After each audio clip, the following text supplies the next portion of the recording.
Thank you. It's 5 o'clock. Today is Monday, February 26th, and I'm calling to order the regular meeting of the Knox County Board of Commissioners.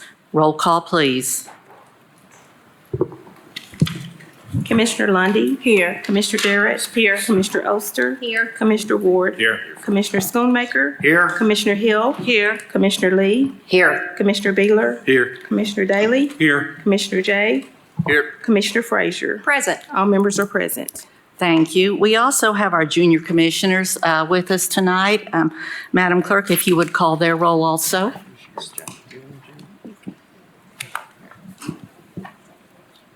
Junior Commissioner Hall. Here. Junior Commissioner Mendoza Uceda. Here. Junior Commissioner Hancock. Not present. Junior Commissioner Bolt. Here. Junior Commissioner Hira. Here. Junior Commissioner Martinez. Here. Junior Commissioner Hendrickson. Here. Junior Commissioner Baker. Here. Junior Commissioner Venable. Here. Junior Commissioner Cho. Here. Junior Commissioner Cox. Here. We have 10 members present. Thank you, and thank you all for attending. To my right is also our law director, Assistant Law Director Mike Moyers. Also sitting up here to my left are County Clerks Kim Ellis and Haley Wilson. Looking at elected officials, I see Mayor Jacobs in the audience. Are there any others out there that I'm overlooking? Thank you. Commissioner Jay, I see you have your light on. Thank you. Moving on for our devotional, the floor is Commissioner Daly's. Thank you, Madam Chair. It's my honor to introduce my pastor from Central Church of God, Pastor Garrett Reese.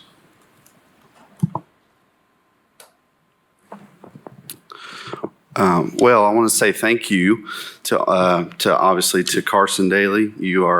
He's a great member of the Central Church of God. So thankful for this opportunity. I want to say thank you to all of you commissioners that serve this great and fine county. And I believe that our best days are ahead of us. Let's pray. Heavenly Father, we bless you and we come before you in the one and only name that is to be praised, the name of Jesus Christ.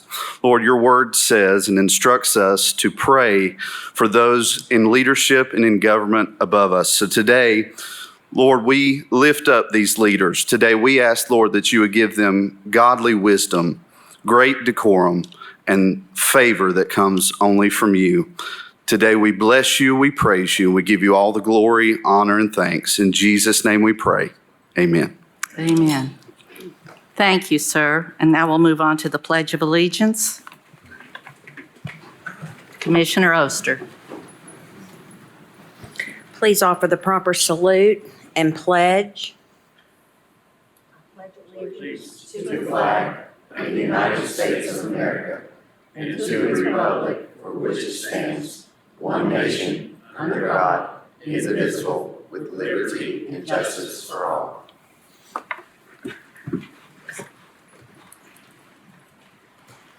Thank you. Before we get down to agenda business, I'd like to give the floor to Chris Davis. He's our Executive Director of Knox County Elections, who's asked to say a few words. Chair Hill, members of the County Commission, members of the Junior Commission, good to see you again, as well as members of the public here this evening. Thank you for your time. I will be brief, but obviously, unless you literally are living under a rock somewhere, you are probably familiar with the fact that there is currently an election going on. We are in the midst of early voting, and Election Day will be 1 week from tomorrow, March the 5th. I know obviously everybody in front of me is well aware of that. I'm sure most people behind me are aware of that. I just want to mention a couple of things. For those that are currently in attendance today, if you have not voted, early voting is literally in the next room until 7 o'clock tonight. It'll be till 10 to 7 tomorrow night, along with 10 other locations throughout Knox County. I want to thank the commissioners for their support of both early voting and Election Day. And I'm also here to ask you to tell your constituents that with regard to Election Day, if voters choose not to early vote, that is their right. On Election Day, there are 5 new polling places across Knox County. I believe there's one in your district, Commissioner Lundy, and I believe there are 2 in your district, Commissioner Schoonmaker, and there are 2 in your district, Commissioner Hill. I would encourage you, if you are an election day voter and you are, you are dead set that you're going to vote on election day, do your homework beforehand, particularly if you, and I am not editorializing, but if you choose to select a Republican ballot. That Republican ballot is quite long and it is very onerous and it takes a lot of time to finish. I have to my right over here former state legislator and current early voting worker at New Harvest, Harry Brooks, will attest to that, I am sure. But I just want to say, if you wait until election day, understand, and please share this with your constituents, we had the 12 days of early voting, so lines are going to be long, okay? We will be respectful as we can on election day, but these voters don't need to be giving my workers grief because they stand in line. They chose to wait until election day, and that's great. That is awesome. We're going to do everything we can. But we sat in here this morning, and we will for the next 6 days do instructions with our workers telling them specifically, do not get in a hurry because every voter deserves the same amount of time and the same amount of attention as every other voter, okay? And I think that would be, really the only other thing I would share is if you're going to the polls, we have 10 contested races across Knox County, whether that, not counting president or any of those congressional delegates, that's just county commission, school board, property assessor, law director. We have 10 contested races. I need voters desperately. I don't like close margins. I like blowouts. So please, if you have not voted, tell your family, tell your friends to come out and early vote. And once again, I want to thank Commission for its time and allowing me to speak. And if you haven't voted, early voting is right next door, 8 to 8 on Election Day. Thank you very much. Thank you, Mr. Davis. Good job. All right, Commissioners, moving on to the agenda. These are some changes. Please note the additions of items 13, 22, 38, 41, and 42. We are deferring 36, 39, and 43. Withdrawals are none, and on non-consent, we have items 31, 33, 34, and 35, 37, 38, 39, 40, 41, and 42. Do I see any questions about that? Thank you. I also am requesting another change to the agenda. I'd like to move item 37 of public forum to coincide with item 37. And I would also like to move 37 to the end of the agenda after we complete other business. Motion to approve as appended. Thank you. We have a motion for the agenda by Jay, second by Beeler. Any discussion? All those in favor? Aye. Opposed? Motion carries. May I have a motion to approve ed and government consent? So moved. Second. Thank you. Motion by Daly, second by Durrett. Any discussion? All those in favor?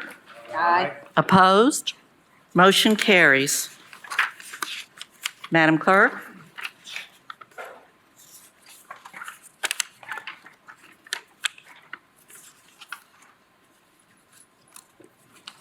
We're on page 6, honorary resolution R-24-2-101. It's honoring Dr. Hank and Debbie Peck, their family, and the team at Long's Drug Store for over 60 years of service to the community. Motion to approve. Second. Motion to approve by Jay, second by Frazier. Any discussion? All those in favor? Aye. Opposed? Motion carries. Commissioner Jay, the floor is yours.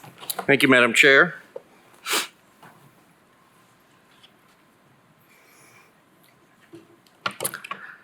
Thank you, Madam Chair. Thank you, Commission. I appreciate the support for this honorary resolution. When you think of Long's Drug Store, you think of a gathering place like no other. When you think of Long's Drug Store, you think of a friendly face, you think of family, you think of quality, and more importantly, as I asked around this week, to many of my constituents, what they remember about Long's Drug Store and the team that has always taken care of them, something came up time and again, and they said, man, those are good people. Good people. And I don't know a higher compliment in Knox County to be called good people. And this is more than fitting. We do honorary resolutions for significant milestones. We also do them for significant achievements. And sometimes we look back and sometimes we look ahead. Sometimes we encourage others to continue the good work they're doing, and sometimes we say thank you. And today we're going to say thank you with an opportunity to honor the Long's Drug Store family, the Peck family, and all they've done. Before I read a resolution and welcome our guests to the podium, I begrudgingly, given the amount of jokes that will come out of him, do want to welcome our former colleague and our good friend, which has served the 4th District for many, many years and is good family friends. I want to welcome former Commissioner Hugh Nystrom to join us at the podium for just a moment. Certainly. Thank you very much, Commissioner Jay, and thank you to all of my past and present colleagues for your hard work on behalf of Knox County. When I think of Long's Drug Store, my earliest memory as a child, I remember Maybelle breaking me a hot fudge sundae, and it was the very first time I'd ever had ice cream with chocolate there back in the day. And my mother said, well, that Maybelle woman, she looks old now, but she used to be a car hop back in the day when I was in college. And so many folks are talking about the relationships and the friendships that have been nourished over the years at Long's Drug Store, but I also want to say something that I haven't heard as much. And there are so many seniors out there. There are so many folks in our community, and I have seen it firsthand, that maybe they couldn't read the prescription on their medication. Maybe they could have accidentally taken something wrong or incorrectly. And I know because I saw it firsthand, the care that Hank, his family, his father, his uncle, and that whole team always went out of their way just to take care of some of our seniors and the folks that needed extra help. They could have been home alone. And I know that you loved them, and I know that y'all went out of your way to take care of so many people that weren't there. They were delivering medication to homes and checking on people in the 70s. And it's just something to be commended. You know, all that said, there have been countless numbers of friendships that have been made, nourished. How many first dates, how many older folks in our community have maintained their friendships by having coffee and breakfast at Long's over the years. So all that said, on behalf of so many people in the 4th District and all of Knoxville and Knox County, I just want to say thank you and let you know that you're loved. I also want to say it's a great opportunity. Let's not let this just be a morning. Hank has busted, this Peck family has busted their tail, and now they've got an opportunity to reconnect and love one another as a family. And lots of great opportunities in the future for them. And I'm excited about all that extra family time, and who knows what is going to be next for them. So thank you. Thank you.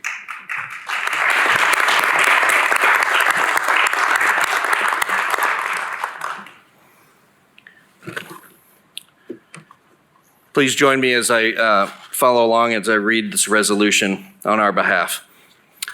Whereas Long's Drug Store was opened on Wednesday, March 21st, 1956, by Dr. Clarence Long as the anchor tenant in the first shopping center in Knoxville, Tennessee. And whereas Long's Drug Store quickly became a neighborhood institution providing friendly service, personal attention, and reliable healthcare support and advice.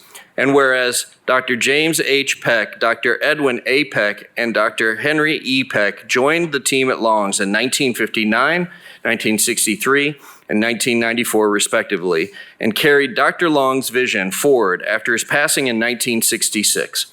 And whereas the dedication of the Peck family led Long's Drug Store through 67 years of successful service to the citizens of Knox County, and Long's has remained one of the community's only family-owned and operated pharmacies. And whereas the Peck family often went above and beyond for their customers, providing personal care to seniors who needed help with their medications, and even made home deliveries long before others. And whereas the positive impact Long's Drugstore made on Knoxville went far beyond the pharmacy into the timeless lunch counter that served generations of neighbors, from after-school milkshakes to political power lunches, from grandparents and grandchildren enjoying a burger and tots, to Big Orange game days and chatter of a new season full of optimism. And whereas the core values on display at Long's Drugstore by the Peck family included friendliness, compassion, encouragement, hard work, and trust. Those were always paired with the sense that when you entered Long's Drugstore, time slowed down and you were family. Now, therefore, be it resolved by the Commission of Knox County as follows. The Commission of Knox County hereby honors Dr. Hank and Debbie Peck, their family, and the team at Long's Drugstore for their decades of dedicated service to our community. Be it further resolved that a copy of this resolution be presented to the Peck family, and be it further resolved that this resolution is to take effect from and after its passage as provided by the Charter of Knox County, Tennessee, the public welfare requiring it. Please join me in welcoming and honoring Dr. Hank Peck. And this is for you.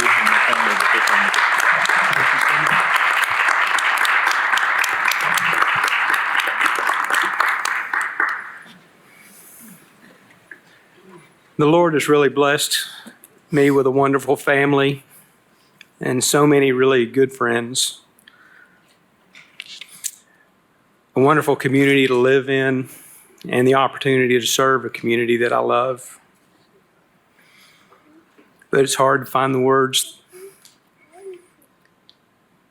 that you've expressed that help make us feel this way. You've honored us so much. We thank you very much.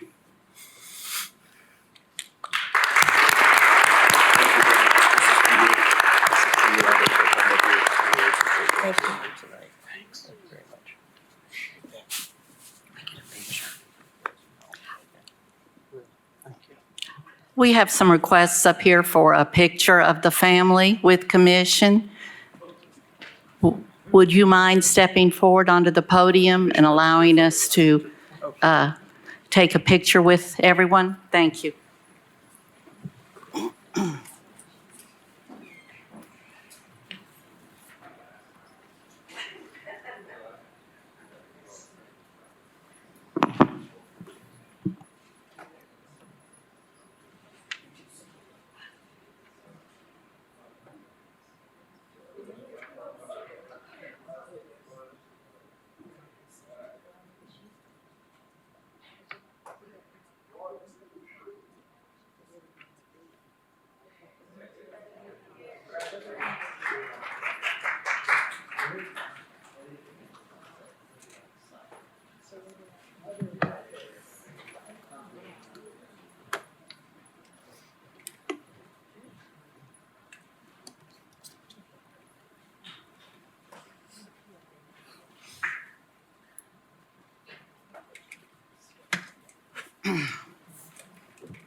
Thank you. Next agenda item, please.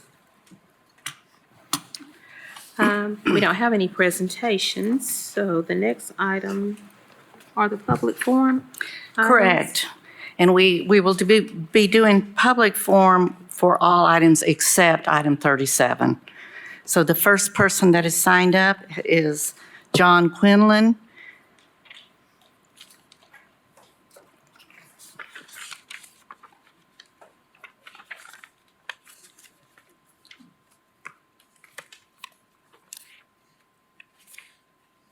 You know, I have perhaps made a mistake here. Mr. Quinlan, are you speaking to agenda items or just in general? All right, I apologize, sir. I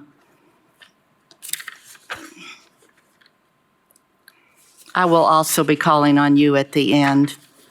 That was my foul up. I apologize. Next item, please.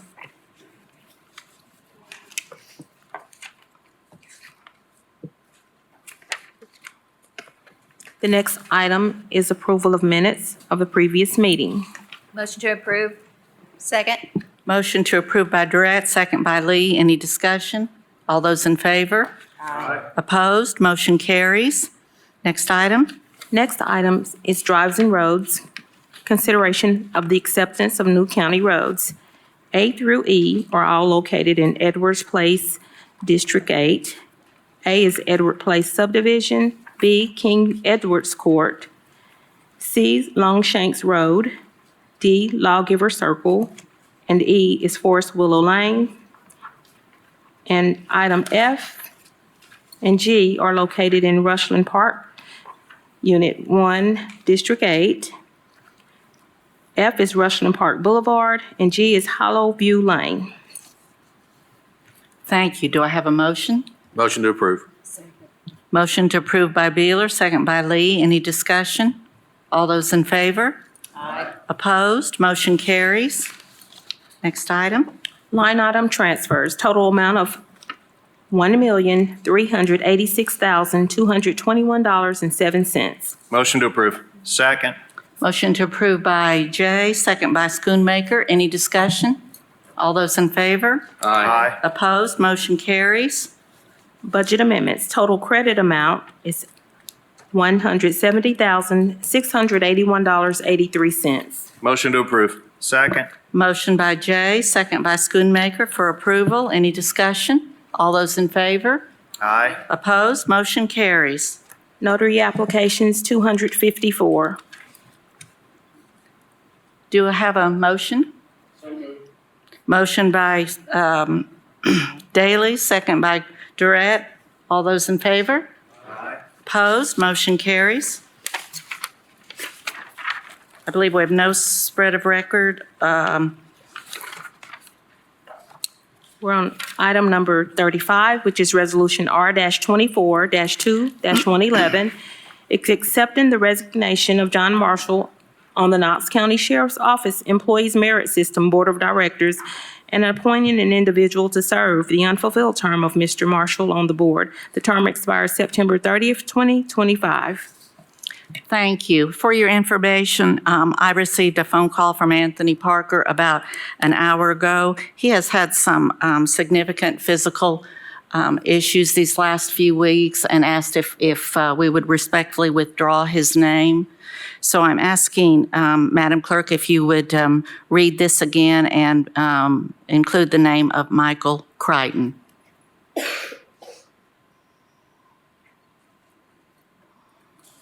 This is a resolution accepting the resignation of John Marshall on the Knox County Sheriff's Office Employees Merit System Board of Directors and appointing Michael Crichton to serve the unfulfilled term of Mr. Marshall on the board. Term expires September 30th, 2025.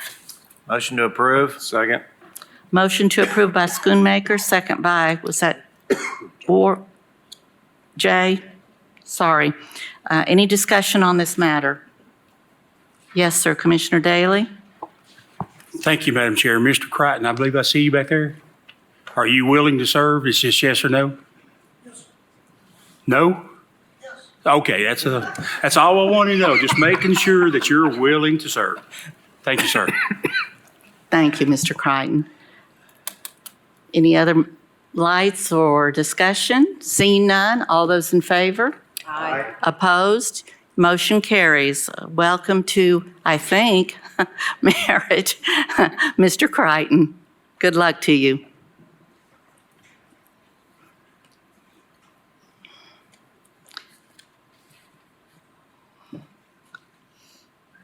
Item 38, yes.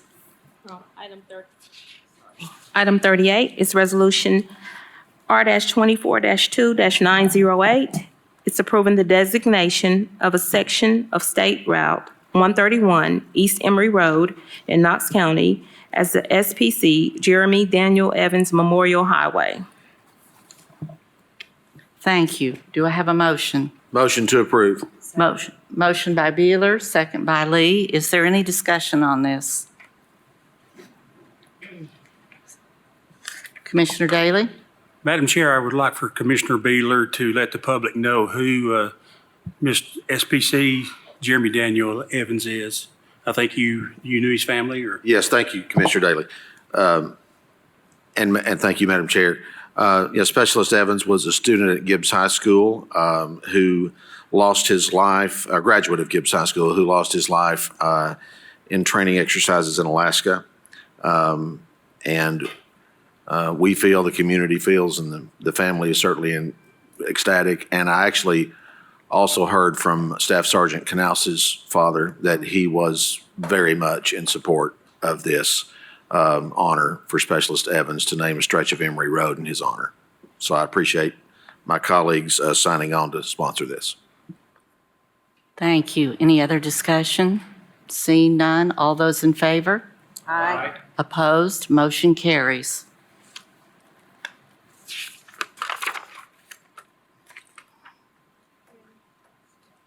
Next item. The next item is ordinance O-24-1-101. It's repealing Chapter 22, Article 5, Sections 22-126, 22-127, 22-128, 22-129, and 22-130 of the Knox County Code relative to the EMS Medical Services Cost Review Board. This amends ordinance O-20-02-8-101 adopted September 23rd, 2002. This is on second reading. Do I have a motion on this ordinance?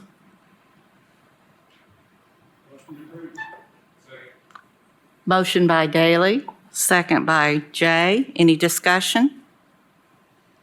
Seeing none, all those in favor? Aye. Opposed?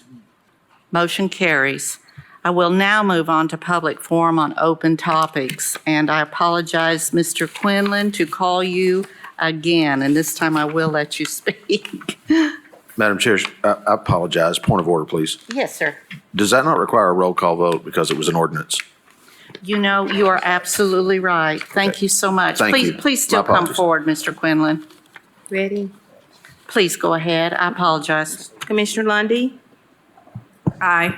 Commissioner Durrett, Aye. Commissioner Oster. Aye. Commissioner Ward. Aye. Commissioner Schoonmaker. Aye. Commissioner Hill. Here. Aye. Commissioner Lee. Aye. Commissioner Beeler. Aye. Commissioner Daly. Aye. Commissioner Jay. Aye. Commissioner Frazier. Aye. Okay. Motion passes unanimously. Thank you, Commissioner Beeler. All right. Public forum, please, on open topics. Mr. Quinlan? Thank you. If you'd give us your name and county of residence, and you'll have 3 minutes to speak. Oh, goodness. Can someone help him? Okay, John Quillen, Knoxville. I'm here because I want to read the text of a sign that I took this morning at Imes Nature Center, and it says, "Failure to pay for parking may result in penalties, fines, towing, and/or booting." Scan one of the QR codes posted. So I guess you could say I'm here to express my concerns about having to pay on Knox County property to use Knox County parks. Imes Nature Center put this proposal out, and 2 weeks later, taxpayers are paying to use Knox County property. I have a big issue with that. I also have an issue with having to pay to use boats in Meads Quarry, which is also Knox County property. But when one of my friends complained about it, I think she sent an email this morning to the county commission, and my county commissioner sent back an email saying that the payment is voluntary, that we don't have to pay this parking tax at Imes. So I guess I want to get some clarification on that. But I also just want to, and I'm glad the mayor's here, and I hope he has some feelings on this, but having to pay to use Knox County land is like double taxation. And I'm inherently opposed to that, especially when unelected bureaucrats can impose these taxes without any oversight, with no public participation, and with no community involvement whatsoever. Now, Knox County owns the deeds to the land over there, and I'm asking you as a county commission to condemn these fees, because this could start a process that cascades into fees for mountain biking all over town, for hiking on every trail, for swimming in every quarry. I'm not an expert boater, but I don't need to rent a boat from River Sports to be safe over there in that quarry. So I'm asking you all to kind of work with us outdoor enthusiasts to rein Imes in, because if you don't, this is going to be out of control. And I would appreciate any consideration you would give to this. And I would also like to add that I don't appreciate being threatened passively by my county commissioner, telling people that if I come and complain about this, that I'm not going to have any friends in the 9th District. I don't appreciate that. okay? So I'm here with my friends, and you'll hear from them tonight. I would appreciate your support for taxpayers over a nature center that has closed board meetings. Thank you. Thank you, sir.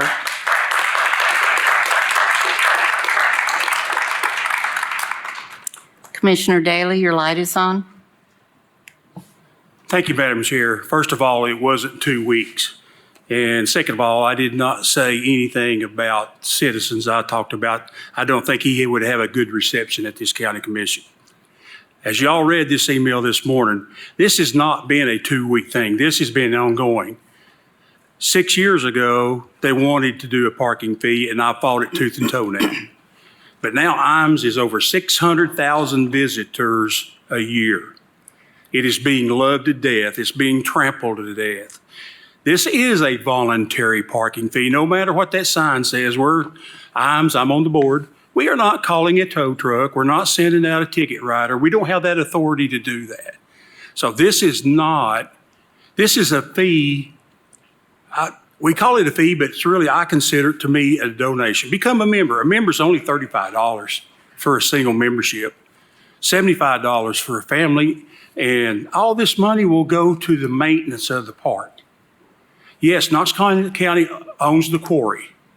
We've made great improvements at the quarry. We got swimming areas. It was loved to death. It was trampled. It was trashed. With Knox County's help, the Mayor Jacobs' help, with Parks and Rec's help, and volunteers like the AMBC, the IMS quarry at Meads is clean. It's clear. We got docks we can go swimming on. What's wrong with having a membership for $35 to support that? Or if for visitors come in and pay $5 only, not $25 or $35 like Dollywood and all these other parks are charging, a $5 donation. There's nothing wrong with that. And I don't see it spreading to other parks either. This process was started months ago. I gave in because the park is being overloved. It needs maintenance. It needs help. We went to Mayor Kincannon. We went to Mayor Jacobs. We went to Parks and Rec. We all agreed that the fee's probably too low for that park. That park is not a Knox County park. It's not a City of Knoxville park.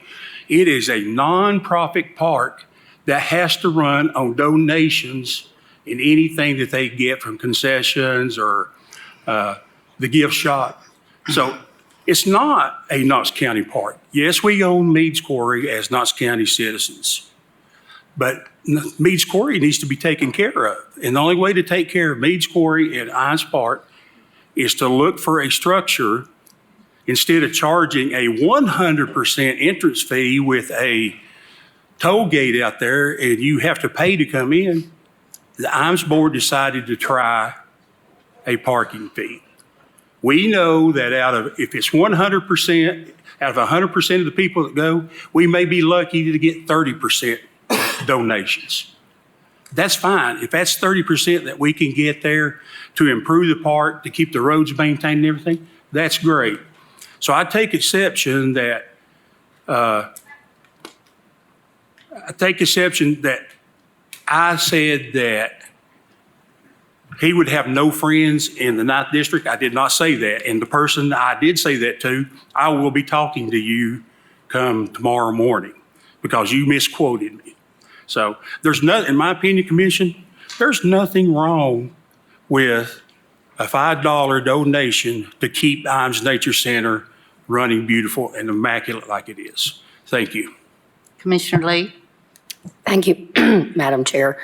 I agree as long as it's considered a $5 donation and not a tax or a fee. Thank you. Thank you. Next speaker, Patricia Cavini, also on the parks. Do you still wish to speak? Brett Huddleston. Oh.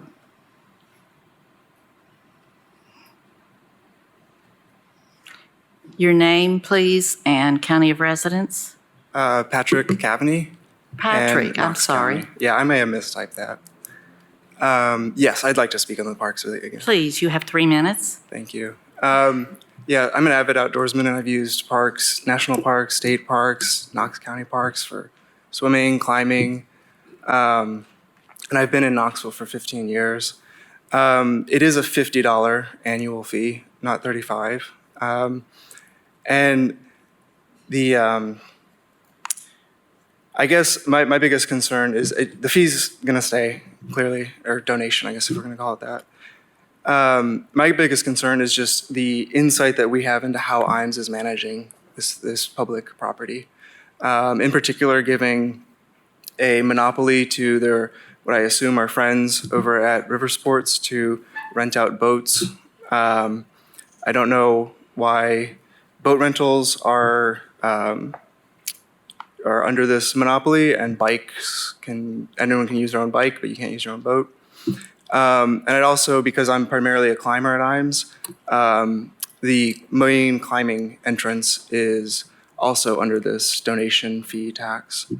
And I've seen nothing in any of their glossy photos or renderings that they've put out that indicate that they're going to improve anything for climbers, either at the climbing crag or at the parking lot there. So that's about all I have to say. Thank you. Thank Thank you for being here.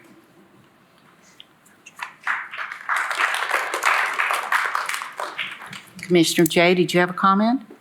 Thank you, Madam Chair. I might suggest that we take the comments to heart. City of Knoxville, Knox County, and IMES all own different pieces, and perhaps invite Executive Director Amber Parker of IMES to come and give a presentation. She will actually be giving a presentation to the Parks and Rec Advisory Board next month. Perhaps she could carry that on and bring it to the commission in full and make sure we answer all questions and better understand it. Thank you. Thank you. Excellent idea. And Drew, if you would take note of that, please. Is Mr. Huddleston here? Yes, sir. Your name and county of residence. My name is Brett Huddleston, and I am from Knox County. I'm an avid rock climber at the IMES and a user of their crag there. And I don't believe it's very fair that if they're going to start charging this fee to park there, specifically at the Aberdeen Lane, mainly because the crag is not owned by IMES, rather it is the city.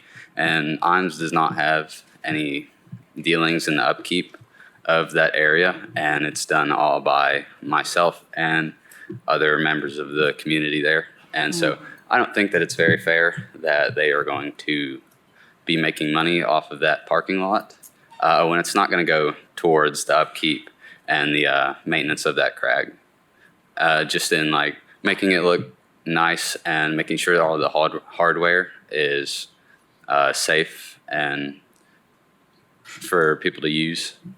And so I'm just confused as well as it now being said that it's a donation when there are signs up at the parking lot stating that there will be ticketing, towing, and booting cars if the fee is not paid.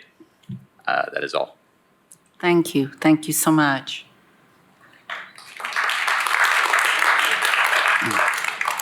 Charles White. Is Mr. Name and county of residence, please. Yes, thank you. My name is Charles White. I live in Knox County.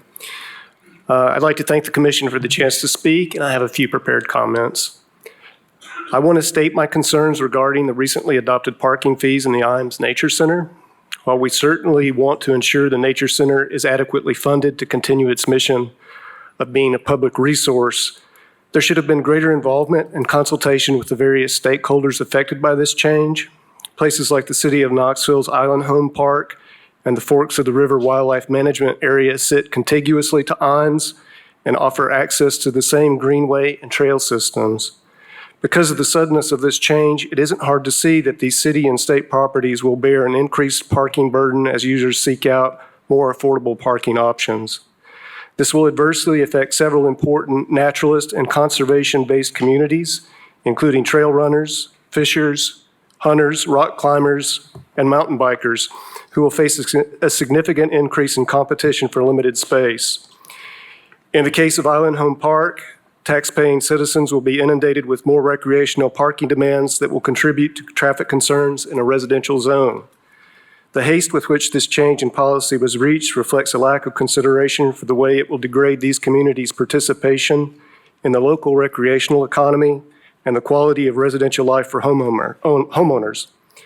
IMES needs money earmarked for improvements, without a doubt. However, any future changes with access to IMES must strive to include their neighbors' needs as well. Thank you for your time. Thank you, sir. Lucas. Lucas. Michaela Wilson.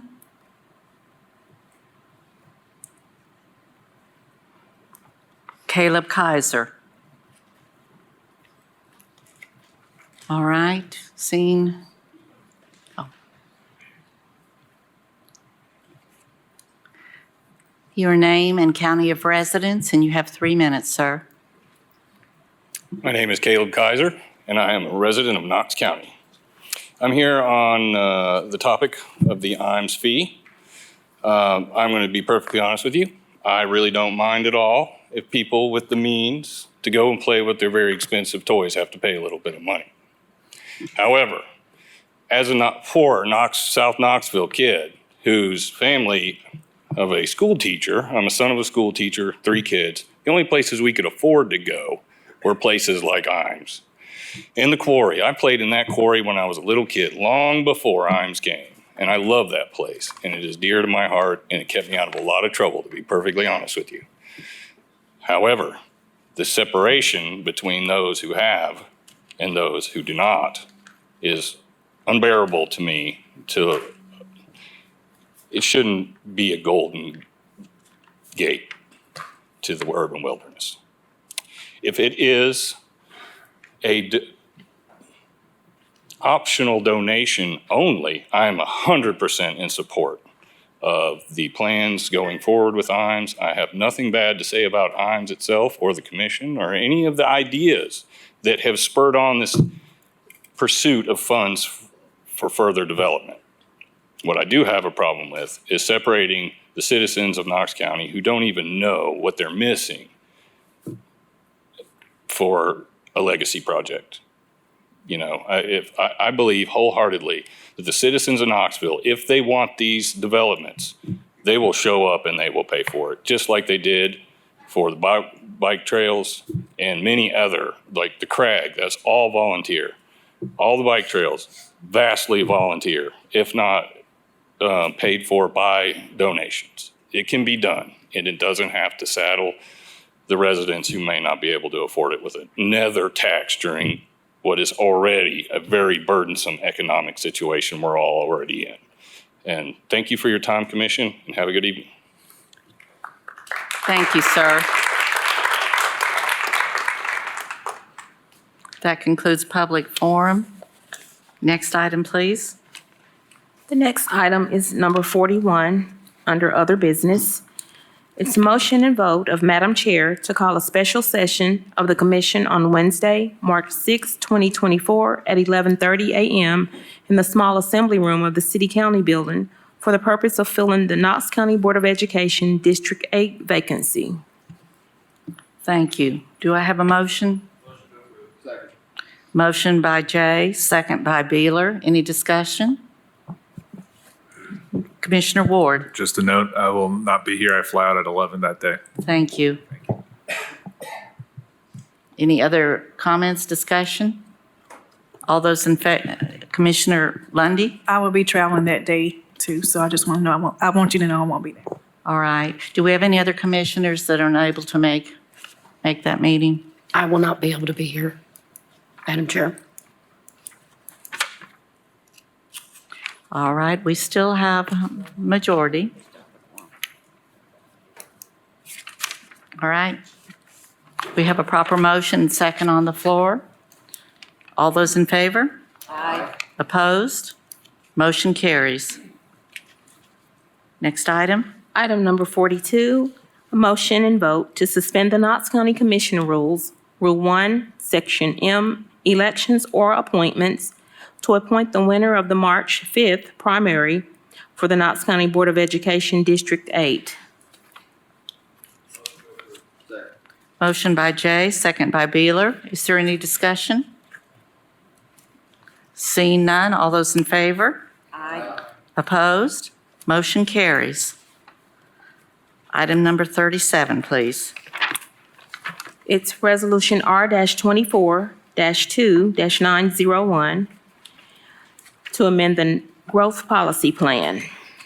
Madam Chair, just a point of order.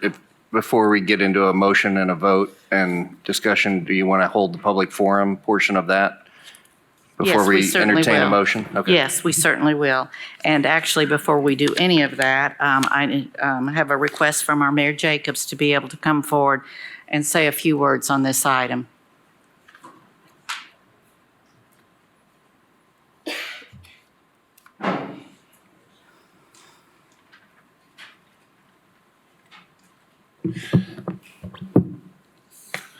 Thank you, Madam Chair and Commissioners.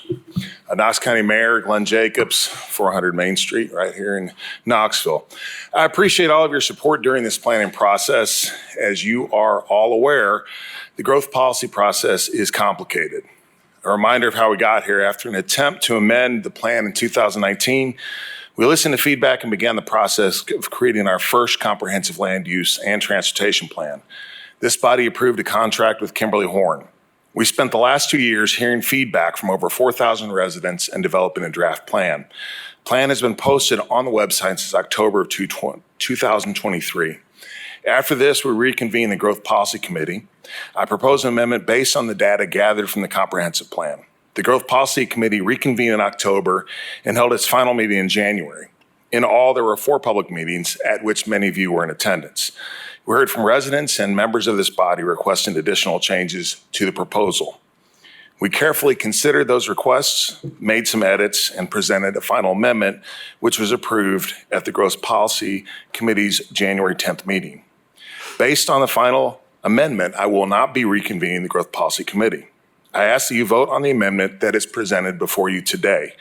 There are members from the leadership team here to answer any questions you may have regarding the plan and the amendment. I ask for your support and help in moving this plan forward. Thank you. Thank you, Mr. Mayor. As recommended, we are going to move forward with public forum on this item first, and then we will get into the motion and commission discussion and vote. First person on public forum is Brad Trueblood.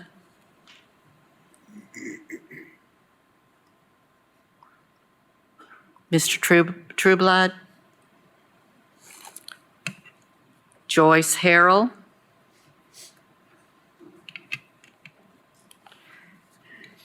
Ms. Harrell, if you give your name and county of residence, you'll have 3 minutes to speak. And after Mr. Harrell will be Gerald Bryce and Kevin Murphy. Okay. My name is Joyce Harrell. I live in Corrigan on Jim Wolf Road. I am the president of the Corrigan Community Club, and I would like to speak on behalf of the citizens of Corrigan who are not here tonight.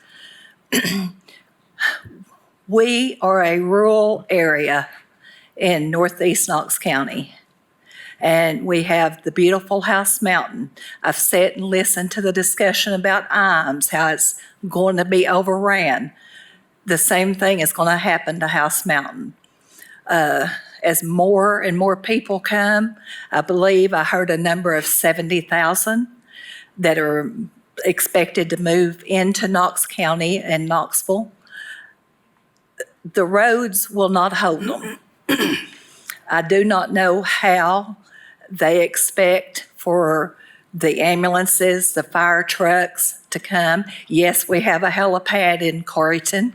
I hate to see it up and down the whole time. If there's a major accident or a major, God forbid, a shooter at Corrigan School, for the police to get there. The traffic is unreal. And I would like to challenge each and every commissioner, go to the far end of Washington Pike, 7 a.m., and drive all the way to the interstate. It is almost impossible to do. You will not get there before 8 o'clock. And I would like to also read a thing that I found from Smithville. I don't know if Mr. Sanderson is here tonight or not, but this is in regards to Belltown. We are a part of the community. We're on Ball Road, and we want to be a part of it. We just don't want to come here and not listen to our neighbors about their concerns. We are a part of it. We don't want to go anywhere we're not wanted.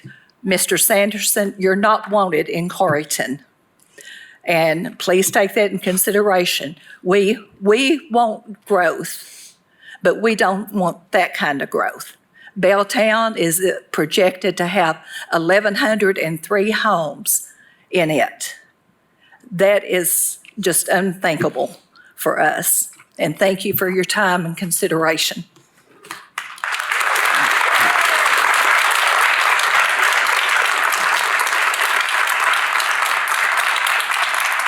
Thank you. Next speaker is Gerald Bryce. Is Mr. Bryce here? Followed by Kevin Murphy and Broadus Hubbs. Mr. Bryce, your name and county of residence, please. My name is Gerald Bryce. I live in District 7 in Halls. I was born and raised in Bearden. My father's family lived in the Mascot area, and I spent a lot of time there growing up. After high school, I spent 22 years in the Navy. My wife and I decided after retirement, we'd come back to Knoxville because we hadn't found any place we liked any better than this. We lived from coast to coast to Florida, up to New Jersey, California, and we couldn't find any place better than this. Between 2010 and 2022, the average growth rate in Knox County was 1.1% per year average.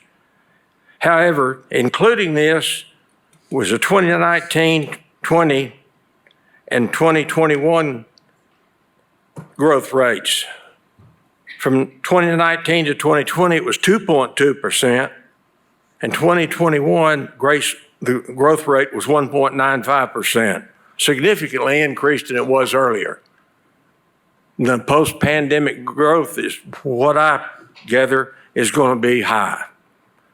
I understand the need for a growth plan, and this plan should be fair and balanced for all residents of Knox County, which in my opinion, this plan is not. My comments are mainly about Northeast Knox County because this is the area I'm most familiar with. The growth plan indicates approximately 40,000 new residents in the Northeast Knox area. I don't believe there's an accurate way to determine how many new households this will be.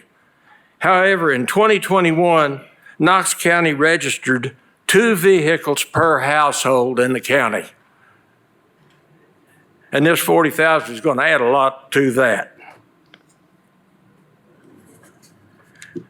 The Federal Highway Administration has formulas to calculate maximum traffic density for rural 2-lane roads, which Washington Pike, Tazewell Pike, and Emory Road is. With information I could find, the 3 arteries meet or exceed these guidelines. My figures could be incorrect, but that's the best I could come up with. The transportation infrastructure in Northeast Knox is not adequate to support the growth indicated by this plan. Other areas of infrastructure that are inadequate include, but are not limited to, the sheriff's office, fire protection, water and sewage, access to medical care, and a biggie, the increased loading on landfill. In my opinion, all growth should be based on infrastructure that is in place, not what is proposed or planned. This proposed plan, while well-meaning, proposes to change the lifestyle and culture of this area. And these are the reasons that I returned to this area when I retired from the Navy. And that's the reason that people want to move into this area. And this growth plan destroys that, in my opinion. Mr. Bryce, are you about finished, sir? I thank you. Thank you. Thank you so much.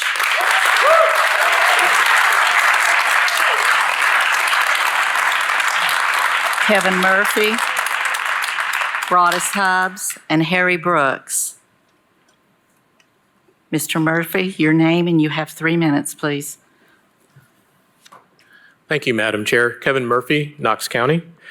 I represent Knox Community Planning Alliance and Advocates for Balanced Growth. We've been really engaged in the growth plan, general plan, and advanced Knox for the last several years. With you tonight, our request is that the growth plan and comprehensive plan, they're really tied together. And we would request that you do something like tie the approval or the effectiveness of the growth plan to the new comprehensive plan. Talked with a lot of you, and we are there's a bad outcome we're trying to avoid.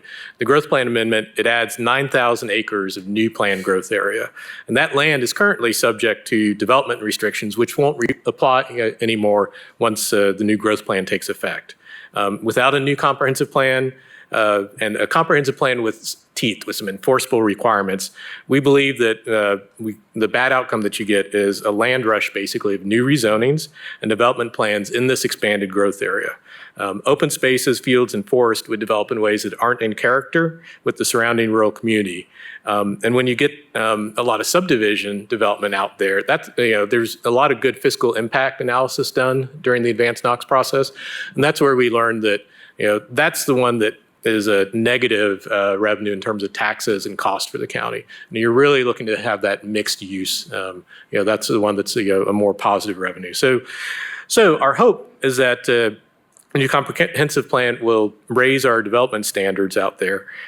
All of you and Mayor Jacobs and the staff have been supportive of Advanced Knox, and I want to give a special thank you to the county and planning staff who are working through all the intricate details and interconnected layers. We have plans today, a lot of plans and a lot of policies and actions. Our problem has been that they haven't been implemented. There's a lot of good ideas. So what you're charged with and what we are hoping and trusting you to do is to implement those plans and implement those actions. Let's see. And a group of us, including several former planning commissioners, we've been looking at our draft, the comprehensive plan. We've looked at what other counties and states are doing. We've submitted a number of pages of comments and suggestions to the staff, and I know that they're diligently going through them.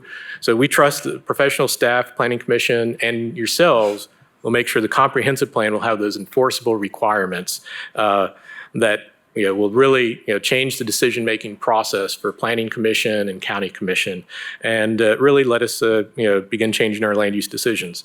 So to close, our ask is simply to tie the growth plan effectiveness to to the adoption of the new comprehensive plan, and we think that'll steer us away from some bad outcomes we're afraid of.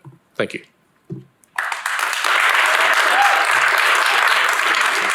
Thank you. Broadus Hubbs, followed by Harry Brooks and Julie Thompson. Is Mr. Hubbs here? Mr. Brooks?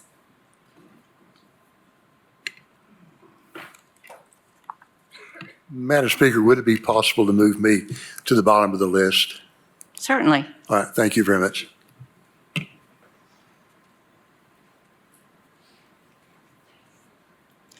Is Julie Thompson here?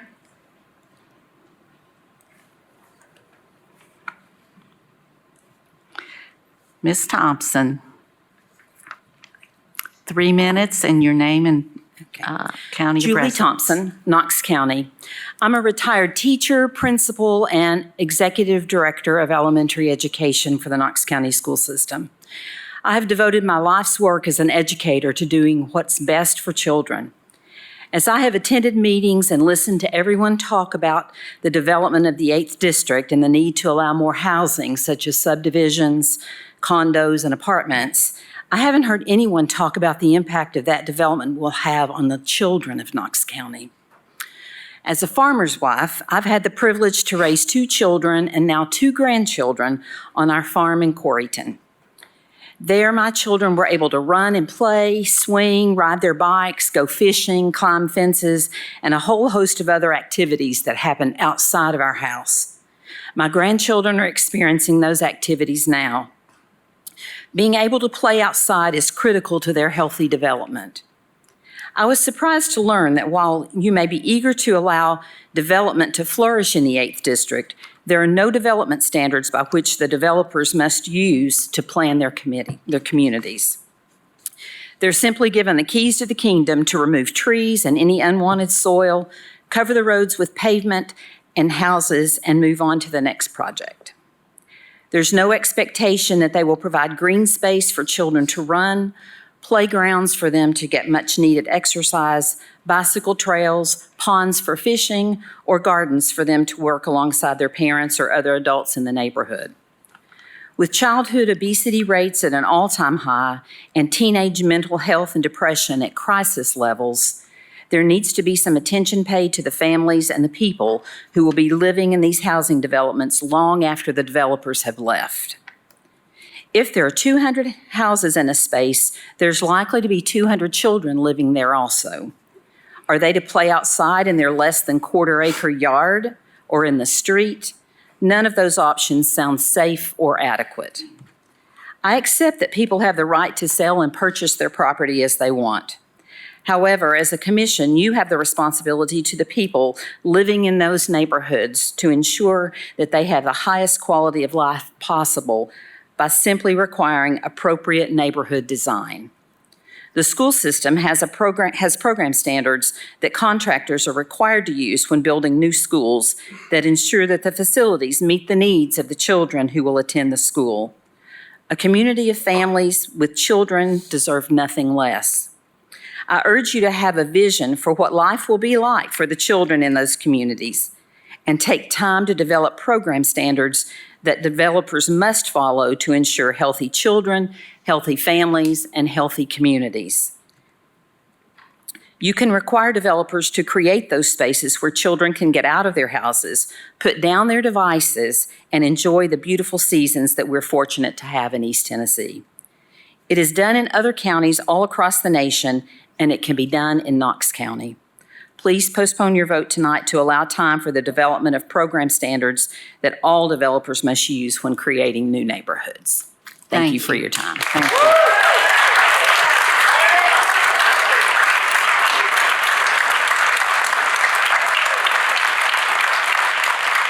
Next speaker is Charlie Martinez, followed by Sandra Korbalek and Adam Thompson.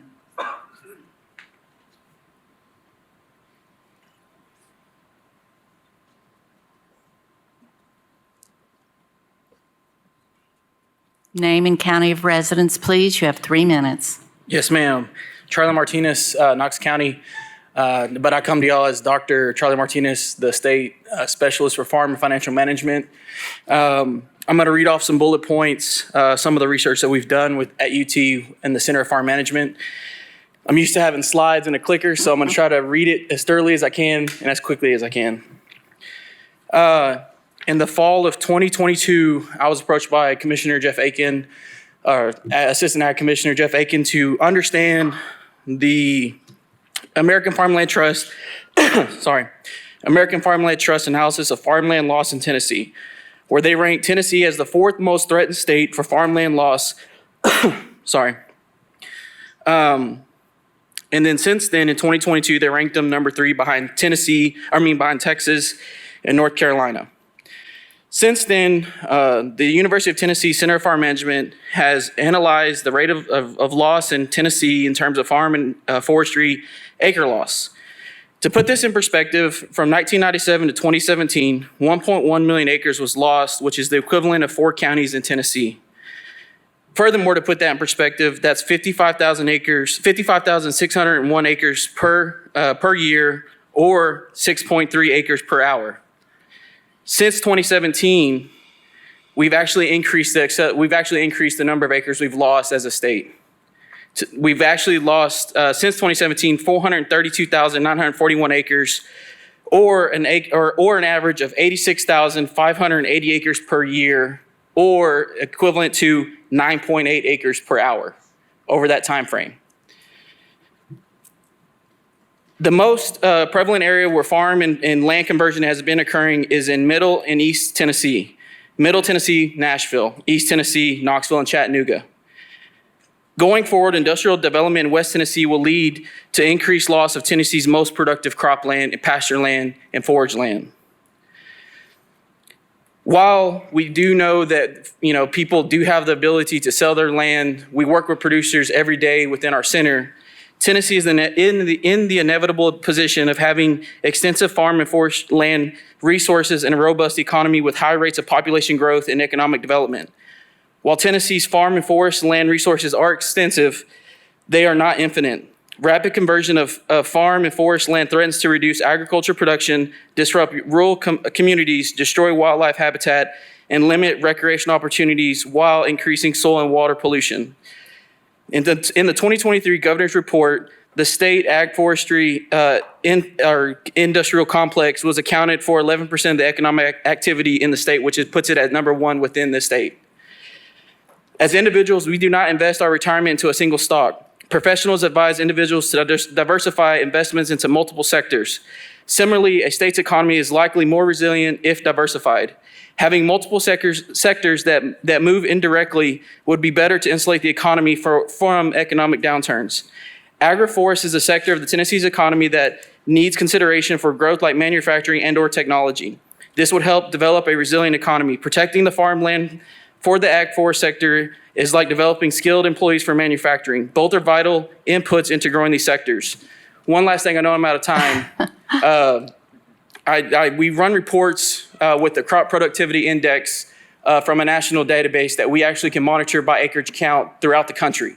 So in that research, we actually monitored by county in Tennessee the number of what we considered the most highly productive land by county. In Tennessee, 3.1 of the available acres in Tennessee is the most valuable cropland. Thank you. Where it's at is actually in the Northeast Tennessee quadrant. So that's something to think about moving forward with the limited resource. Thank you. Thank you very much.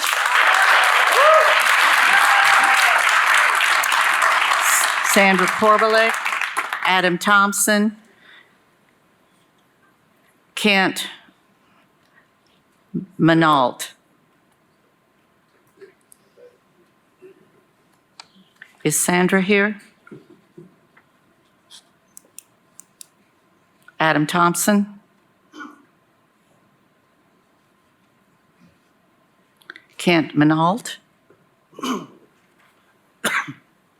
Yes, sir. Hi, Adam Thompson, Knox County. Thank you. I feel like this is, I'm starting to sound like a broken record. We've been through the growth plan process a few times. Now that we're here in front of you, you all have done a lot of work. I know there's been a lot of discussions. Same story. I couldn't have followed a better speaker. Agriculture is the #1 industry in the state. It should not be overlooked by anyone. I don't care what county you're in, even if you're in Davidson County, it shouldn't be overlooked that agriculture is the #1 industry. As a sixth-generation farmer and a board member of Knox Union Cattlemen Association, that's certainly not lost on me either. It's certainly not lost on anyone in this room. This is the way it's supposed to work.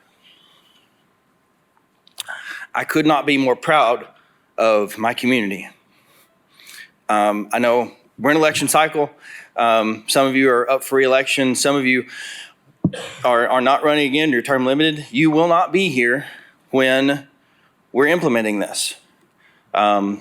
We ask you to, as our representatives, to understand where we're coming from, because this is where we live. This is where we will continue to live. When we're talking about prime farmland in this planned growth area in the Northeast Knox area, it was said in committee that Knox County is just not an ag county. Prime farmland, okay, it sounds great. The national average for corn production is about 168 bushels per acre. I know for most of y'all that doesn't really mean a whole lot. It's just a number. In this planned growth area, we have 2023 current production of 230 bushels per acre. That's prime farmland. When chopped for silage, it produces over 30 tons of silage per acre. That's not a small number, especially when the national average is only 168 bushels per acre. Would you all be surprised to know that that is also currently owned by a developer? It just happens to be farmed because this plan is not in place yet. They currently don't have the quote unquote on paper permission to do so. There are other acres just like this that are waiting for this growth plan to go in effect. We cannot have this growth plan go in effect without the comprehensive plan. Most of us go to church. Anybody take communion? What if you went to communion and you only had bread and you had no wine? Did you really take communion? We need both. We can't do one without the other. So we're asking you, please, either postpone until we get the comprehensive plan together or tie them together. Thank you. Thank you.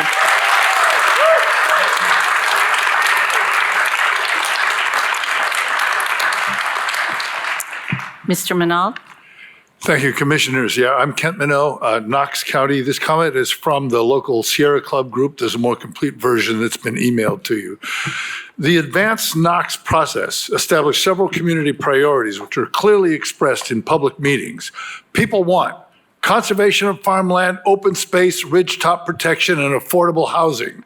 The current form of the comprehensive plan doesn't mention these things, nor does the growth policy plan. The growth policy plan is supposed to be derived from the comprehensive land use and transportation plan, but if there's a flaw or omission in that comprehensive plan, then we must resolve it before we pass any amendments to the growth policy plan. We've had no hearings or discussions on the draft comprehensive plan, so we're not ready to finalize the growth policy plan, amendments or not. Remember the old shell game where the huckster switches thimbles around and then dares the rube to guess where the P is?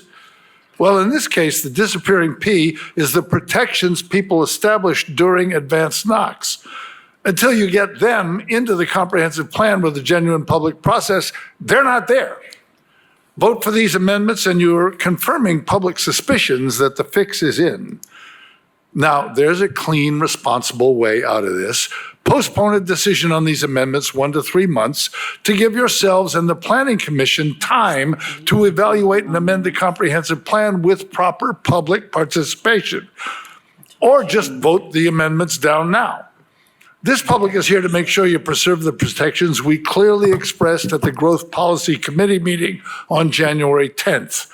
With one exception, every voice pleaded urgently for the preservation of community character and environmental protections. The exception was a real estate representative. So what's wrong with these amendments?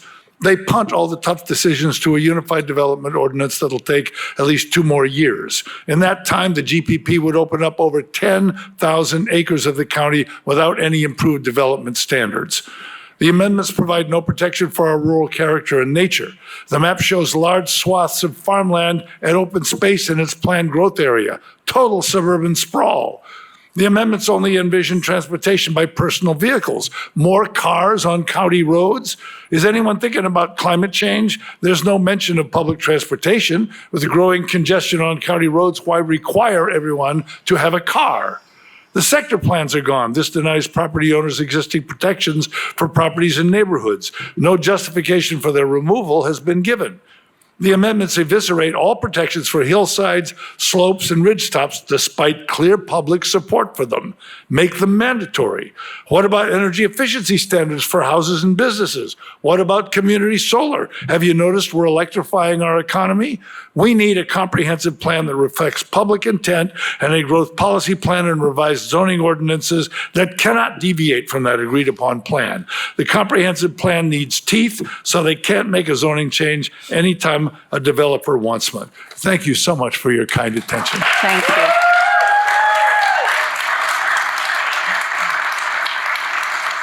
you. Larry Silverstein, Sarah Johnson, and Benjamin Steltenkamp.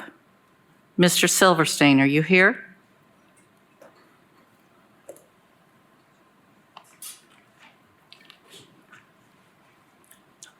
Larry Silverstein, Knox County. Stein, excuse me. I'm speaking on behalf of Community Forum. Community Forum's recent letter to commissioners spelled out many specific concerns about the Growth Policy Plan, GPP. I and other members made comments at 4 meetings of the coordinating committee and during the Advanced Knox process. We urge you to vote no on the Growth Policy Plan amendment. The Comprehensive Land Use and Transportation Plan, which has not been discussed by County Commission nor recommended by Planning Commission, is intertwined with the GPP. By state law, it and all other plans must be consistent with the GPP. However, it is not on today's agenda. Mayor Jacobs' first Advanced Knox press release on May 21st, 2021 was titled, Mayor Jacobs announces formal start of effort to update general plan. There was no mention of GPP. Much has happened since then and proposes a profound and negative impact on land use and planning. Advanced Knox public meetings for Ideas Week were in March 2022. Advanced Knox's website details the written input submitted at the public meetings. At Ideas Week, people were asked to note treasures, defined as what do you love most about Knox County, and also places that reflect well on the community or that need to be improved, protected, maintained, conserved, or preserved. Only 187 people attended those meetings at 7 locations, and 249 others commented online. Sadly, these comments were ignored in the proposed plans, especially dealing with preserving slopes and farmland. None asked to remove sector plans or density limitations. Meetings for Choices Week were held in October 22 and for Priorities Week in March 2023. The GPP proposed amendment and draft comprehensive land use plan only went online October 10th, 2023. The last coordinating committee meeting was January 10th to approve the revised GPP amendment and map. County Commission had a workshop on February 5th. 1998 state law sets out the purposes and objectives of the GPP. It is to establish boundaries for rural planned growth and urban growth areas, which are shown on the map. The GPP map moves 14 square miles of prime farmland from the rural area to the planned growth area. This is controversial, especially in East Knox County. Advanced Knox website states, it is crucial that this plan be built on the values, needs, and aspirations of people throughout the county and be supported by good data. This vision statement is a thriving county that honors its natural beauty and cultural heritage while supporting diverse people and businesses. The GPP still includes 2 whereas clauses that are not true. It also states the coordinating committee met for a year, which was true in 2000 when the existing plan was adopted in 2001, but not true in 2023. We may see a revised zoning ordinance in 2 years with details about standards for place types and the Unified Development Plan. Small area plans do not replace sector plans. Please listen to the public and vote no on the Growth Policy Plan. I thank you for your consideration. Thank you, Mr. Silverstein.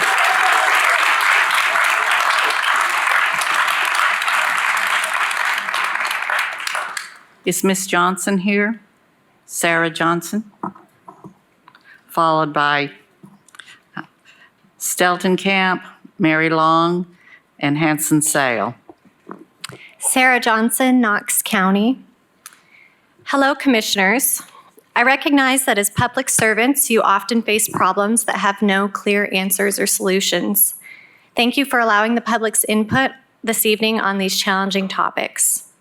Tonight, I ask you to delay your vote on the 4,900 acres that will be added to Washington Pike, Ritta, and Malonaville areas. Please delay the vote to take additional time to make amendments to the current plan. My family lives in the Clearbrook Estates subdivision off Tazewell Pike, just outside the city limits. We recently moved here from New Mexico. We have absolutely fallen in love with our neighborhood. The rural charm, beauty, and local history is unique, but this uniqueness will be stripped away with the current plan of the proposed development. In spite of my love for this new area, the first year we were here, I was horrified by the amount of time I sat in gridlock traffic navigating to and from my home daily. The amount of dwellings that the new planned growth area allows will increase traffic in our area exponentially. Getting to and from my home during rush hour is already a nightmare. I understand that Washington Pike will be widened to alleviate some of these concerns. But what about the other roads that feed our neighborhoods? If you add the amount currently proposed to development, our part of the city will go from having main arterial roads that are very congested to having main arterial roads that are in cardiac arrest. If you do proceed with the plan as it is currently laid out, what provisions are there not only for the increase in traffic, but for the ability to keep our people safe on the roads? Has more law enforcement been budgeted when we have the inevitable increase in traffic accidents? What about provisions for emergency services such as rural metro? What is the plan to minimize noise and light pollution? The secret is out about how great East Tennessee is. Tens of thousands of people like myself want to move here. Please take the time to make sure your plan will allow for growth that will benefit the newcomers as well as your current constituents. Newcomers to East Tennessee are drawn to the amazing natural beauty here. People moving expect to live in around this alluring natural environment. They do not expect to sit in an hour of traffic for their daily commute. Please delay your vote and consider amendments to decrease the dwelling units to something that better fits our rural character and something that our area can realistically accommodate. Knoxville must plan for growth, but this growth plan does not contain enough provisions to grow responsibly. Where are the legal mandates for sidewalks, for greenways, for parks and bike paths? We have the chance tonight to cast aside the outdated idea of overdevelopment. Does Northeast Knox County really need to absorb 52% of the new planned growth? The current plan for development does not offer enough protections for our natural environment. This is untenable. Ms. Johnson, could you wrap it up, please? Yes, ma'am. What kind of legacy will your legislation tonight bring? Please make the changes necessary to help us leave a creative legacy of growth we all can be proud of. Thank you. Thank you so much. Mr. Steltenkamp, Mary Long, Mr. Sale, and Ms. Nolan. I am Benjamin Steltenkamp. Thank you for pronouncing it correctly. It's been a bane of my entire existence. So I am a member of Knox County. I live in Knox County. I'm a resident of Rita. My wife and I chose this area because of its rural setting, and the changes that are being proposed will forever change it for the worst. Now, I totally understand the need for affordable housing as well as the increase in housing density, but this area is not currently compatible with those. Knox County needs all the agricultural zoning it has, and we should be adding acres of land, not taking them away. I find it ironic on our seal, it says agriculture, and I'm just hearing we're losing it constantly. Northeast Knox County is the last area in Knox that still has large open spaces, and who is to blame for that? Certainly not the residents that have been great stewards of their land. We have many neighbors who have been farming and ranching their land for multiple generations. You, the representatives of Knox County, should be bending over backwards to help them keep farming and not making way for traditional neighborhoods. So it seems now the plan is we turn over this land to a bunch of developers. Before my family moved here, we lived in the state of Florida, the state that never met a developer it didn't like. Riddit and Gibbs do not want to become another Hardin Valley. Our area does not have the roads nor the ability to handle thousands more households worth of sewage. Have you driven down Washington Pike during rush hour? We are hearing the county has no plans to add more schools, just add to the capacity of our current schools. How will this work when our local schools can't even hire enough teachers and staff at our current enrollment? So what a lot of us want to know is, are the developers going to pay for all the infrastructure cost? No, most likely they will not. It will be us, the taxpayers, that will have to pay for it when we are asking for none of this. Keep Riddit and Gibbs rural. If you want affordable housing and high-density zoning, you can do it in the city of Knoxville, not in our community. I hope you decide to delay this vote and allow for more time so the public has more input what you are planning to do to their community. And remember, it is our community. We may have voted to have you represent us in the past, but if we, the people, feel that you are no longer doing your job, we will make sure you don't disappoint us again. Thank you for giving me time to speak.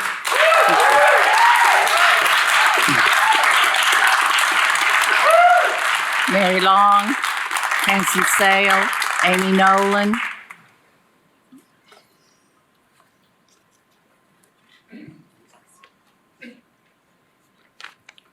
Hey, Mary Long, Retta Community. Thank you for allowing us to speak on behalf of our communities today. We appreciate the time and effort that's been put into this plan and making sure that it's successful. We own the property that's directly beside the largest single plot in the planned growth area, the multi-hundred acre proposed Newtown development in Northeast Knox County. I've spoken before about the runoff that this much development will cause and the effect that this will have on my property and that of my neighbors, as well as on the water table. When it rains, the area is already a mud hole. Wise Springs Road has flooded in heavy rain. Even after a typical winter shower, there is water standing for several days. This astronomical level of proposed development will exacerbate this issue. Just on this plot alone, even if they're denied a zoning change, there's a potential for over 1,000 homes and multiple parking lots for retail space.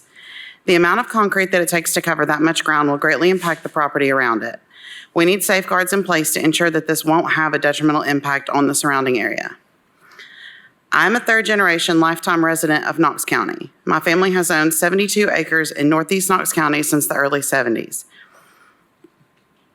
In that time, we have raised livestock, crops, and supported many local farmers. We built our forever home on my family's land in 2014. We took a long time to make that decision, but ultimately raising our kids in a rural setting and teaching them to love their land and provide for themselves and their communities was a strongly held value for us. We moved out there for the character of the area. The fact that we weren't stepping out of our back door and looking directly into someone else's kitchen window, that we weren't sitting bumper to bumper traffic just to go to the store. My oldest child had breathing issues that significantly improved within the first year in our home. We wanted to know our neighbors and feel that sense of safety and community, the open space and the clean air. We didn't move to this area for the fantastic shopping or the restaurants or the work opportunities. My husband works in Maryville. If we wanted to be closer to work, we'd live there. These things are all important to me, and they're important to many others in the community. That's why people move to the rural zone. I've spoken with a lot of people that live in some of the early subdivisions in this area, and they all say the same thing. They aren't happy with all the changes and that they moved here for the same reasons that most of us stay here for. Please vote no, or at least delay the vote until all the plans come in. Keep these areas zoned rural and give existing farms and residents some legal safeguards to protect what we have worked hard for. Thank you. Thank you.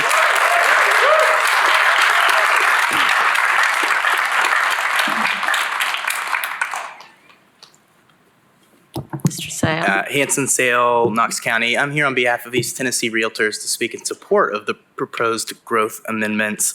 The housing crisis is real. Home prices have increased 85% since 2019. So that equates to a $250,000 house in 2019 is now worth an average of $462,000. This is a crisis that touches the lives of our friends, our neighbors, our family and friends, and many of our city's most essential workers. Those who keep our community safe, who teach our kids, who respond to our medical emergencies, and the data bears it out. Our research shows that the starting salary for a sheriff's deputy is enough to afford just 2% of the homes listed for sale in Knox County today. So I ask you, what happens when we don't have places to live for our law enforcement, and do we really back the blue? The starting salary for a KCS teacher, 2% of homes on the market are affordable. What happens when we don't have teachers and places for them to live? The median salary for a registered nurse is enough to afford just 5% of the homes listed for sale. What happens when we show up to the ER and we have to wait a while because we can't get enough nurses? These are the people who are hurt the most when we fail to address the structural faults in our land use system. Make no mistake, this isn't an easy decision. Public decision-making is hard. It requires balancing nebulous concepts with community-wide needs. And while we have an obligation to listen carefully to our neighbors about their concerns, we also have to grapple with uncomfortable realities. What happens when we say no to reforms to 20-year-old growth plans? Who are we really saying no to? Is it the young family looking for their first home? The retiree searching for the place to live their golden years, or the young professional who defines our county's future? To achieve a goal where our community is a place where all people can achieve a better lives for themselves, we have to grapple with the fact that our community has underproduced housing for more than 20 years, a symptom of our continued reliance on plans and policies that reflect the needs and priorities that are 20 years old. And we have people saying that we need to rely on plans that are 20 years old.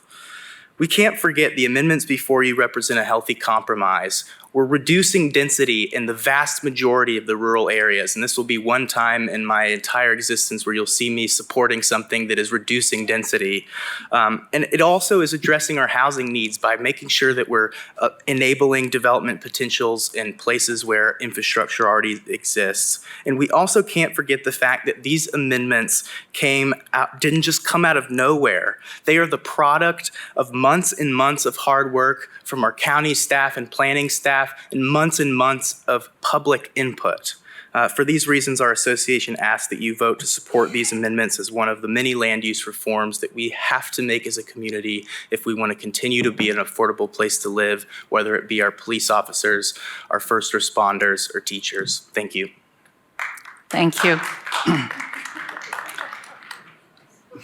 Ms. Nolan, followed by Wolf Nigeli, Martha Kern, and Mike Mitchell. Thank you. Amy Nolan, on behalf of the Knoxville Chamber, 17 Market Square. Thank you, commissioners. Thank you, staff. Thank you, fellow members of the Growth Policy Committee. This has been a very long process where we've sat through many, many hours of testimony, studies, stakeholders meeting, technical committee meetings, and many meetings throughout the neighborhoods. Thank you, Mayor Jacobs, for bringing this amendment forward and recognizing that Knox County is growing and that growth isn't sustainable under our current land use rules. We can't stop growth. In fact, we need to accelerate growth among young professionals who are going to fill and create jobs and spend money on the things that keep our economy healthy.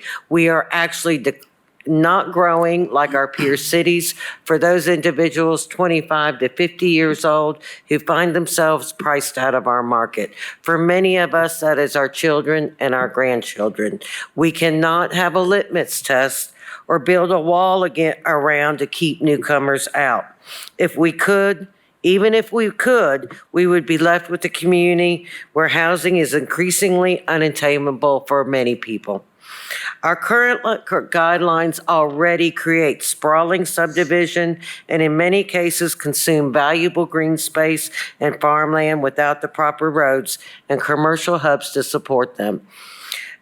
This plan actually restricts development in the rural area, reduces the density in the rural areas. And I will agree with Mr. Murphy, and I was questioning about this at a workshop. It is a gamble for us. We are saying, yes, reduce it in the rural areas, add more protection in the rural areas, but we are counting on a greater variety of place types, a greater variety of housing that is attainable for the people that Hanson just spoke about, as well as our children and our parents.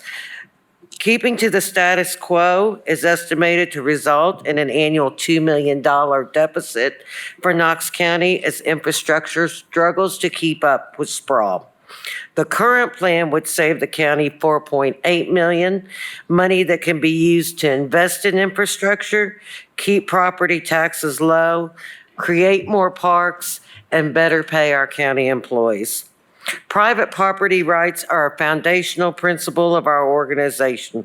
It's important to remember that no property owner loses their land or the use of their land under this proposal. Indeed, reducing sprawl and keeping property taxes low benefits all property owners.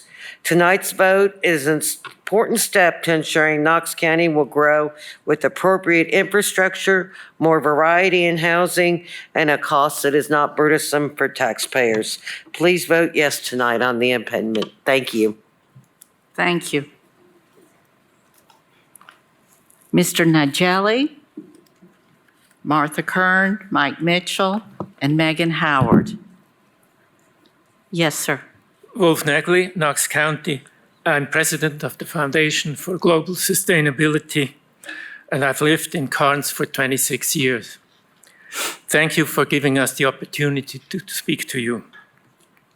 I have a PhD degree in natural resources policy and planning, and 20 years ago, or actually 22 years ago, I was a citizen advisor for the Knox County General Plan 2033, which is currently still in effect. And more recently, I was a member of Advanced Knox Advisory Committee. Advanced Knox has been characterized to the public as an effort to define a vision and create a plan that will guide growth, land use, transportation, economic prosperity, and quality of life in the county for years to come. Let me repeat, quality of life for years to come. While many in the community believe that growth has been occurring at a breathtaking pace, the development of public infrastructure, amenities, and services tends to go much slower, often taking decades, not just years. What is most concerning about the proposed growth policy plan is that it appears to have been developed in oblivion of the unparalleled uncertainties that the world and our county face today.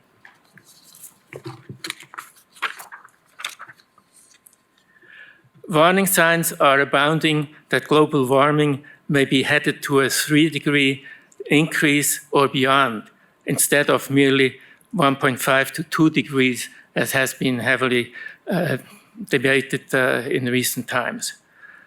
Yet climate change, ecosystem vulnerability, biodiversity, landscape ecology, and community sustainability are not addressed at all in the proposed plan, or both of the plans, actually.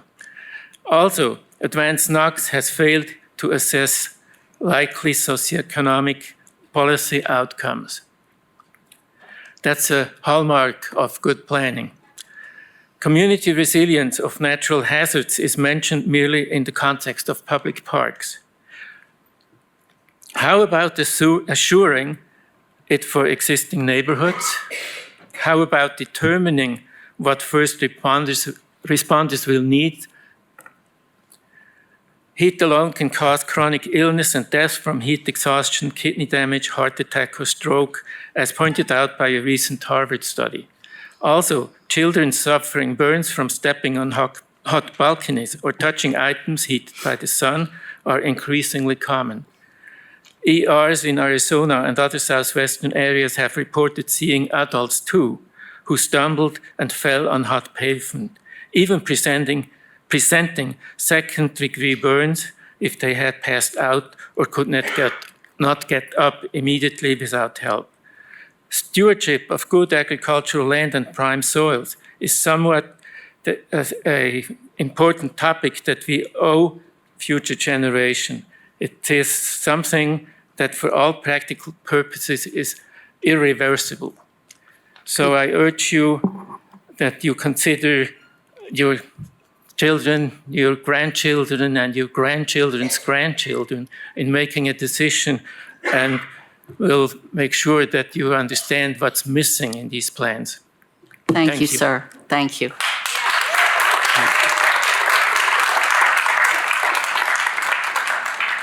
Martha Kern, Mike Mitchell, Megan Howard, Amanda Cruz, and Harry Brooks.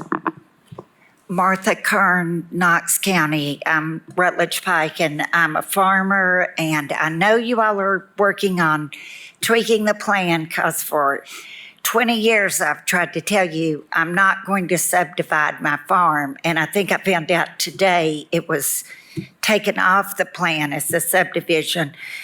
But I just wanted to address what this does to farms. It's a slow death for farms if you don't control the growth in some form that protects farmland, because I'm pushed to other counties for supplies, and I sell 30,000 pounds of meat 10 miles from my farm, but I have to drive 150 miles to process it. Everything is getting pushed out because there are not enough customers here to support the business. And if we keep doing it, it's going to be the death of local agriculture. And I just feel like the plan is not looking enough at in-growth and protecting some of these producers that are still producing food in our county. Your food doesn't come from the grocery store, it comes from a farmer. And the supply chain can get messed up, and I just don't want to live someplace where there's no local food. And I just hope that you'll think about some of these things, and it doesn't matter whether you put 1 house per acre or 50 houses per acre. Once you put all those houses on it, it's never going to go back into agricultural production. So just think about long-term and what you're going to eat and where it's going to come from. That's all I have to say.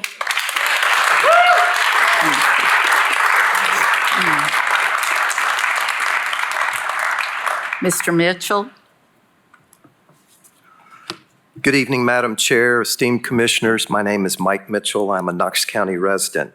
And to the people who've spoken tonight, I'd like to see you after the meeting's over and get your contact information. This is not the last body that will vote on this. The town of Farragut still has a vote on March 28th, and I'd like to speak to you about that. I want to speak to you about a workshop that the Board of Mayor and Aldermen had last Thursday. And one of the most important things was what Vice Mayor Pavlin said. As you recall, in 2020, the town of Farragut voted down the growth policy plan. And they did so out of an act of self-preservation. As we look at the map, you'll see Choteau is in yellow in the planned growth area. And that's a problem because North Shore is a very, very dangerous road. It has over 17,000 cars a day. The crash rate between roundabout to roundabout is above the state average. The Tennessee Department of Transportation reports between 2018 and 2022 that accidents have increased 39%. Most of the accidents occurred in daylight hours, 64%, clear weather conditions, 71%, and along the roadway not near an intersection, 84%. So what Vice Mayor Pavlin was saying, you have to understand that Choteau is a suburb of Farragut. It's not a suburb of Knoxville. And since 1995, we've had explosive growth. But that road is unchanged for 55 years with the exception of 2 roundabouts. Commissioner Schoonmaker got us a turn lane at the cove, and there's going to be a very small widening in the future. So 55 years, we haven't changed that roadway. It is the major east-west connection to Choteau. What happens when there's a wreck there? We get gridlock in Farragut. After the workshop in the Board of Mayor and Alderman meeting, I spoke with Michelle Portier of the Planning Commission. Right now, under the sector plan, Choteau is at 3 units an acre. So I said, what happens in the future? And she explained how Advanced Knox is an overlay that's over the growth policy plan. She said that she expected that Choteau would go from 3 units an acre to 5 units an acre in some places, up to 12 units an acre in other places. So we're talking about flooding Farragut. Every time there's an accident on North Shore, I can't get out of my subdivision because people are coming down Harvey Choteau, going to Boyd Station, going to Virtue, going down Turkey Creek. Now we can't get out. I ask you to vote this down because the process, Mr. Silverstein made it very clear. This is an incremental process. It should have been done in a more holistic relationship. And the problem is you're not going to discuss the density for 12 to 18 months after the Advanced Knox is approved. I ask you to vote this down. It's not good for public safety. Thank you.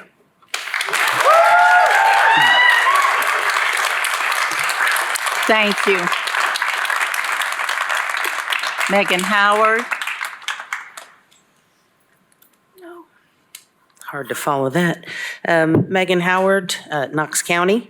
I have been involved in all the community meetings and participate in the public input, so very thankful for your time this evening. I'm sure a lot of it is reverb. I have lived in Knox County for 19 years, been a Tennessee resident for over 35, and I can assure you as a hospital employee, availability is not affordability for me. During my time in Knox County, I have seen major implications from large, fast growth. The character of our area is in danger. As it stands, this plan feels very developer-driven to me. There doesn't seem to be any guidelines that assure we can keep the open and rural spaces that we love and drew us to this area. We are already inundated with multiple thousands of road trips from recent developments. Thompson Meadows alone estimated over 3,000 trips prior to building, and all Thompson School Road got was a stoplight. While having the opportunity to address the Planning Commission, I did not feel heard. I felt like an obligation, so I thank you for listening, as in our community. Were there any boots on the ground in our area? Did anybody sit on Washington Pike between 4:30 and 5:30? Have you tried to drop your kid off at Gibbs Elementary at 7 or tried to leave? Washington Pike and Tazewell Pike are one way in and one way out. They are overpopulated and overused, and we're seeing the domino effect on our side roads. If you've been out to northeast Knox County and driven Link, Harris, or Babley, you know that the 1,800 plus trips estimated from that development will be detrimental to those roads on which 2 cars can barely pass, much less a school bus. Recently purchased land out by Roberts Road is really pushing the bubble. We can see the direction Planning Commission is trying to go in the future when they're reaching that far into the county. Because once this green space is gone, there is no getting it back. As of right now, we feel that we're in a gray no man's land, and for the residents in this area, that's terrifying. I live across the street from one of the largest undeveloped plots in Knox County. The thought that someone could honestly plop down a town center right in the middle of all ag-zoned properties is unbelievable. It's almost as though the current residents will lose every attribute that lured them into this area for the group of proposed residents that do not even live here yet. Maloneyville and Rita residents still do not have a middle school. Children are still being bused to Holston. Growing faster than our infrastructure ensures overcrowded schools, children in portable classrooms, increased time of response from emergency services, light noise, and trash pollution, all while we're playing catch-up. There are no plans on the books other than future mobility studies. We have 0 parks or green spaces allocated in the most recent park plan. Please allow the comprehensive plan time to catch up and really get some teeth. We love where we live. It is essential to our future and the future of the character of our community to preserve our farmland and green spaces. That is why we moved here, and that is why we love. This is not a take it or leave it situation, as we were made to believe at prior forums. I would hate for my daughter to see us pave paradise to put up a parking lot.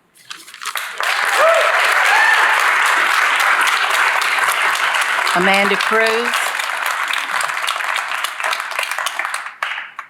Amanda Cruz, followed by Representative Brooks. Hello. Thank you for the opportunity to speak. I'm here to sort of, my name's Mandy Cruz, and I live in Knox County, sorry. Thank you. Thank you. I own some property in the Rita community, as well as a small agriculture business. I own a flower farm, and we grow and sell cut flowers to the local community. We actually have a booth at Market Square. And so when I see these growth plans, like a lot of my neighbors, I get concerned about our ability to continue to farm and to continue to have that agriculture-based economy here. And I think that sustainability in a community goes a lot deeper than housing. I think that when we think about sustainability, we also need to think about how we're going to feed our community, about local businesses, local agriculture businesses. And those are all things that are a concern to me. And so I just wanted to come tonight and thank you all for the work that you've done so far, but also encourage you to continue to look at this plan and make sure that it's a comprehensive plan that allows for those of us who still want to farm and are still interested in local sustainability. The farmers market is one of our greatest assets. We have one of the best farmers markets of like anywhere. And I love being a part of that. And I'm afraid that if we continue to develop a lot of our agriculture lands, that we won't have local farmers and that we'll have to go outside of Knox County to be able to sustain such a great farmers market. And we already do that some, and that's great for those outlying counties to be able to sell here. But we need to keep some of that here as well. And so I appreciate the time, and thank you all for that. Thank you.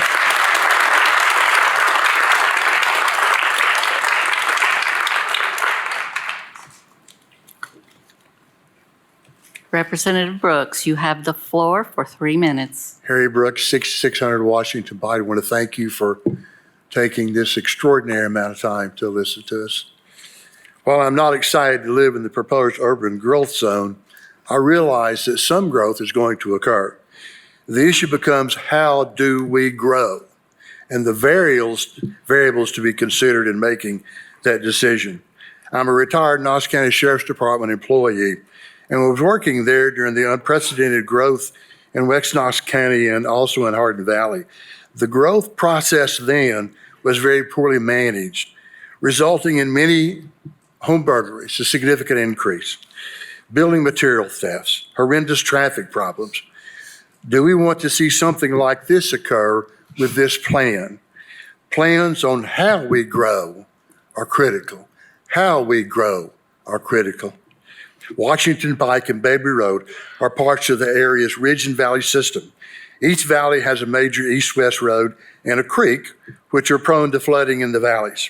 Our ridges during the summer and the spring provide a beautiful canopy, and with reds and golds in the falls, these ridges define our area. How should we grow? Should we be allowed to build on the slopes of these ridges? Should we manipulate the flood zones for building purposes? Should the housing units per acre be calculated on usable land or include the floodplains and the ridges? The urban growth areas service providers need to clearly issue a clear and accurate report as to availability of water, electricity, and sewage current capacities. The service providers should also provide plans for additional population growth. Sewer development should also include additional plans previously proposed but not implemented for use. For example, the proposed Murphy Creek drainage basin sewer extension. The Sheriff's Department needs to provide a patrol zone analysis projecting the growth in housing and population to how many more officers will be needed in regard to that particular circumstance. Each school in the area needs to report current capacity of how many more students they have room for as relates to the urban growth zone. Traffic on the roads in this area, especially Washington Pike, is horrendous in those rush hour timeframes. I am asking for information to help us determine how we can best grow. More details are important before any definitive decisions can be made.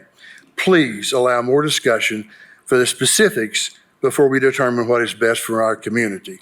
How we grow is critical. Thank you.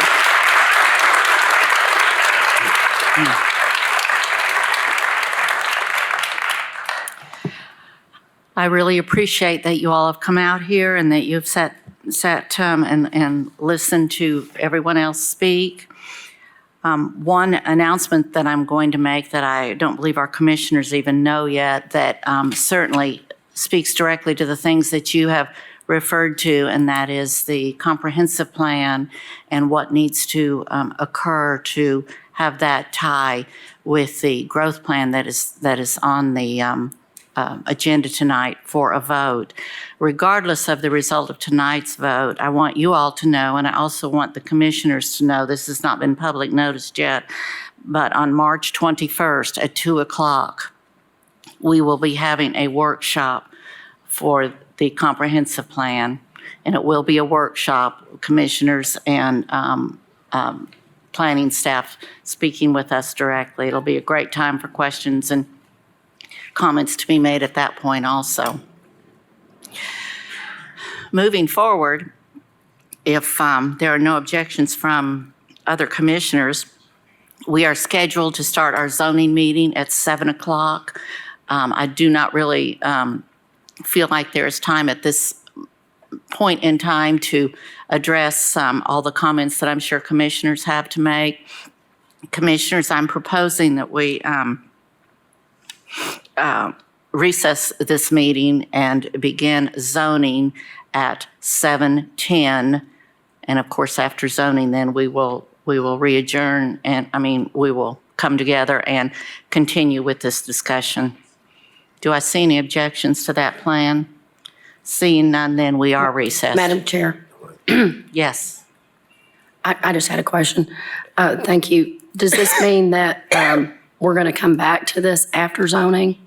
Yes. So everybody's going to have to stay if they want to stay? Yes, they Okay. are. Thank you. Public zoning is public noticed at 7 o'clock. That is something that is beyond our control at this point. So we are recessing. We'll come together at 7:10 to begin zoning. Thank you.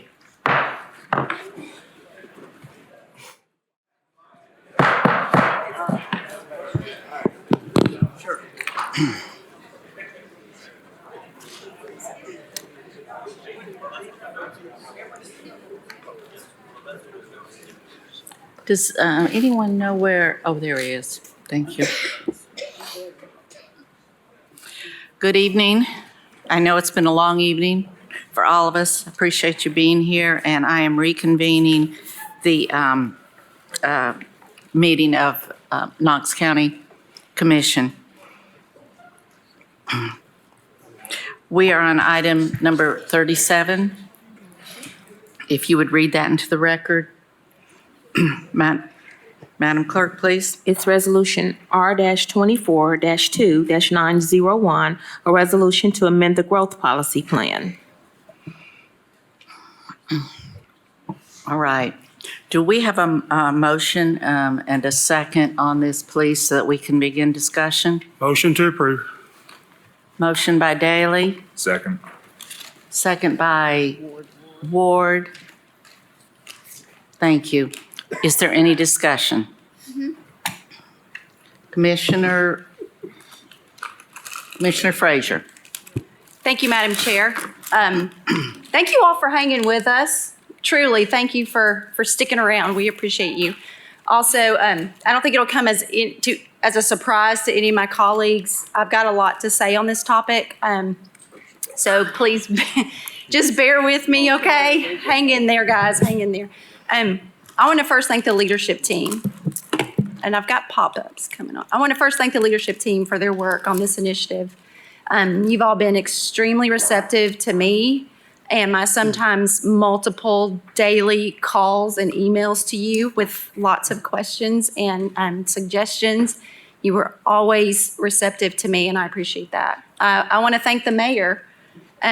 You were the one mayor that said yes to me when I was the pesky citizen with the Planning Advocates Group asking our county to take a hard look at the way that we approach land use, growth, and our transportation network. And for the first time in our county history, this plan looks at growth and transportation together and not in silos.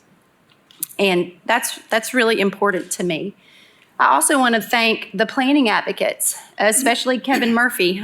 I'm sure he's still here. You participated as a stakeholder on the stakeholder committee. You were a part of many, many conversations and meetings with leadership team over the last 20 months. And I want to thank all of the citizens who served on the stakeholder committee, the advisory committee, the coordinating committee, and every citizen who came out for public meetings. Thank you for engaging. This effort is a good thing. As a citizen, like I said, I advocated for updating our plans and our zoning ordinances through multiple mayors. That's a long time of being a voice for improving our approach to growth and development. This effort is what I and several of the planning advocacy groups, what we asked for. Is it a perfect process? No. Is the outcome going to make everyone happy? No. But I can confidently say that this path forward is much, much better than what we have now. And I'm just grateful to be able to be a part of it. With that said, I want to take a few moments to point out some of the things that I and many of my colleagues, especially Commissioner Beeler in the 8th, that we've advocated successfully for with the support of the mayor and the leadership team on behalf of the advocacy groups and constituents countywide. So thanks for your patience, everyone. I'm going to kind of go through these. The total expanded planned growth area was reduced to include 14.501 acres. In total, as a county, we will have 151.34 square miles in the planned growth area, and the rural area will contain 201.38 square miles. We have proposed expanded growth area changes in Carnes, which is less than a quarter of a square mile. Hardin Valley, 4.6 square miles, that is land that already has construction, is completed construction, or has building permits that have been pulled. Washington Pike, 7.6 acres. Strawberry Plains Pike, south of I-40, 0.61 acres. And Chapman Highway, 1.3 acres. Another thing we did, we were able to pull back some of the proposed planned growth areas into rural areas. We did that in North Gibbs along Tazewell Pike. We did that along Ridgeview Heights. We did that in Luttrell to Ridgeview in Ritta. And we did that in Seymour in South Knoxville. The hillside and ridgetop protection, it will be included. And it can be changed from advisory to regulatory by a commission vote in the comprehensive plan. And I do plan to support making it regulatory. We were able to limit rezonings allowed in the rural area. Rezonings within the rural area shall be limited to zoning districts that are consistent with the following place types: rural crossroads, rural conservation, and rural living. We were able to add a rural agricultural place type. High level, this will include more protections for our historic century farms, our legacy farms, land along the Holston River, and will consider the soil map. I wish Broadus was here to hear that. We will consider the soil map. We have amended the FLUME, which is the future land use map, to include more rural living place types that will reduce density in areas with rural character. That includes areas in Choteau and North Shore and the peninsula, just as an example. The map's now available on advancedknox.org. We were able to place conditions on types of residential development in rural areas. Residential development in the rural area shall be limited to all of the following conditions. A, no more than 2 dwellings per acre. B, sanitary sewer or sewage system approved and maintained by a public utility company and public water must be available. C, must be on a collector road with a minimum width of 18-foot pavement or with an approved memorandum of understanding in place to improve the road to 18 feet or greater through the rural area to the adjacent planned growth or urban growth area, and as defined by the major road plan or superseding documents adopted by a city council and county commission. The intent of this section is to allow residential development into rural areas where utilities and infrastructure are currently available or to be expanded. We were able to restrict business parks or industry in the rural area. We were able to strengthen the focus of impact on schools and place the burden on the applicant during the application process. So we will require the applicant to justify the change for the plan amendment and add in new criteria that the proposed change has to further the goals and objectives of the comprehensive plan. We were able to tweak Section 7 of the proposed comp plan to include preservation of rural character and natural heritage. We set an agreed upon May 1st effective date, and this was discussed and agreed upon during several meetings with the leadership team and advocacy groups. We were able to tighten requirements for use in planned growth areas. We were able to allow rural place types in the planned growth areas, which was not originally proposed. We were able to include regular review of the comp plan and the growth plan, keeping us accountable and monitoring the implementation. In addition, Mayor Jacobs introduced a local initiative to assist landowners with the cost of purchasing an agricultural conservation easement, which supports the governor's introduction of the state PACE program that this commission put as one of our legislative priorities to our state delegation. I agree and support aligning the comp plan with the growth policy plan and map, and that's what I hope we do tonight. Thank you. Commissioner Beeler? Thank you, Madam Chair. So as the commissioner for the district that's most affected by this, if the gentleman has a question or so, I'll be glad to yield and speak last. Thank You're you. recognized. Thank you, Madam Chair. Yeah, so this is a question for Director Brooks. So I wanted to, because it's like my first meeting, so I really don't know about a lot of these names. I wanted to know what does the growth policy plan is, and what's the comprehensive plan, and like what's the similarities and the differences between both? The growth policy plan is a plan that is required by the state of Tennessee. What it does is it requires communities to identify areas that are designated as rural and areas that are designated for future growth, which is planned growth area. And it also identifies what we call urban growth areas as well. And those are primarily City of Knoxville here. So it is a very high level plan. It does not provide a lot of details related to some of the things that you all have discussed tonight, such as rezonings. But it is that first layer of plans that's required in the state. That the comprehensive plan is a more detailed plan, a guide for future development over the next 20 years. It does get into a lot more details. It discusses policies. It's meant to articulate the vision of a community. How do we want to grow? Where do we want to grow? What should that growth look like? And in turn, it will help inform zoning, which you have talked about this evening, as well as something that's called the subdivision regulations. Thank you. Commissioner Beeler? Thank you, Madam Chair, and thank you for that question. It's very helpful. Thank you guys for still being here, because I know what these nights are like, and I have been through worse ones than this in terms of the lateness. So thank you for staying.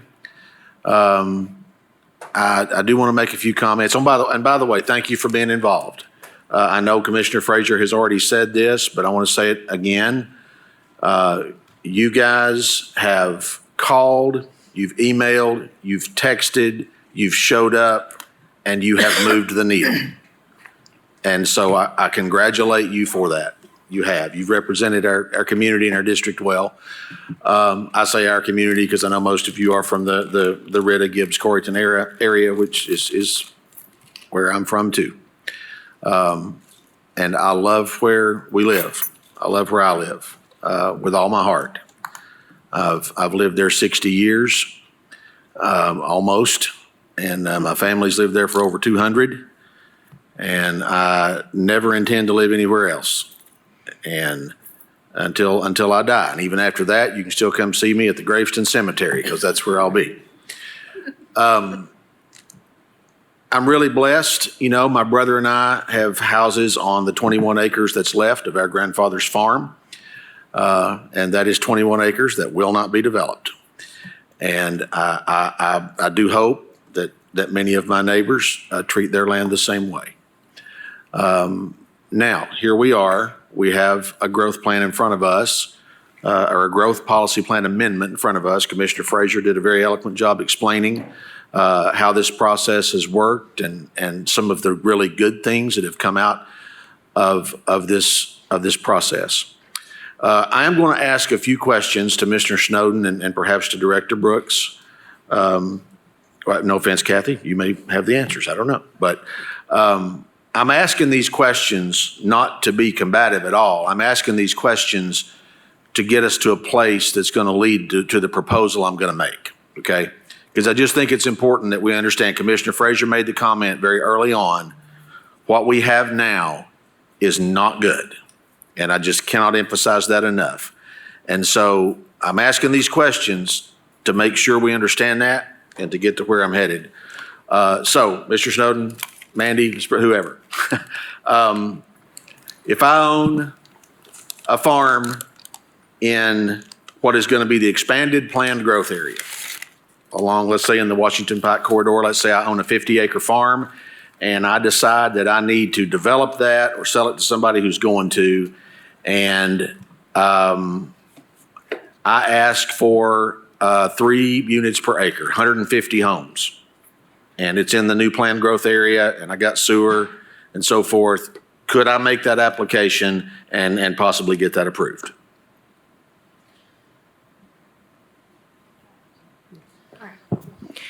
Yes, Commissioner, the process would remain the same. So if you want to change the zoning on your property, or if the comprehensive plan is updated your place type, currently called land use classification, you'd still have to go through the planning commission and make your request, and you'd be required to provide some justification, and then it would come before this body for review and approval. Okay, but I could possibly get that amount of density if I'm in the new planned growth area, correct? 3 per acre. It's possible. Possible. Okay. All right. Let's say, and that's if this were passed and I got put in the new planned growth area. Okay. Let's say that this does not get passed. We do nothing. We stay on the current plan. And now I'm in a rural area. And I've got 50 acres and I want to develop it at 3 units per acre, 150 homes. I can get sewer to it. I can do some other things that I need to do. Could I apply for 3 units per acre? Just make sure I understand. This is if you all do not. If we don't approve this. Yes. Yes. So under the current plan, yes, you could make an application and request up to 3 dwelling units per acre. Okay. You would have to do a traffic impact letter, but yes, that could be considered. Okay. Thank you. And that's what I want to make sure that we all know, is because under the current plan, our rural areas are not protected like they need to be at all.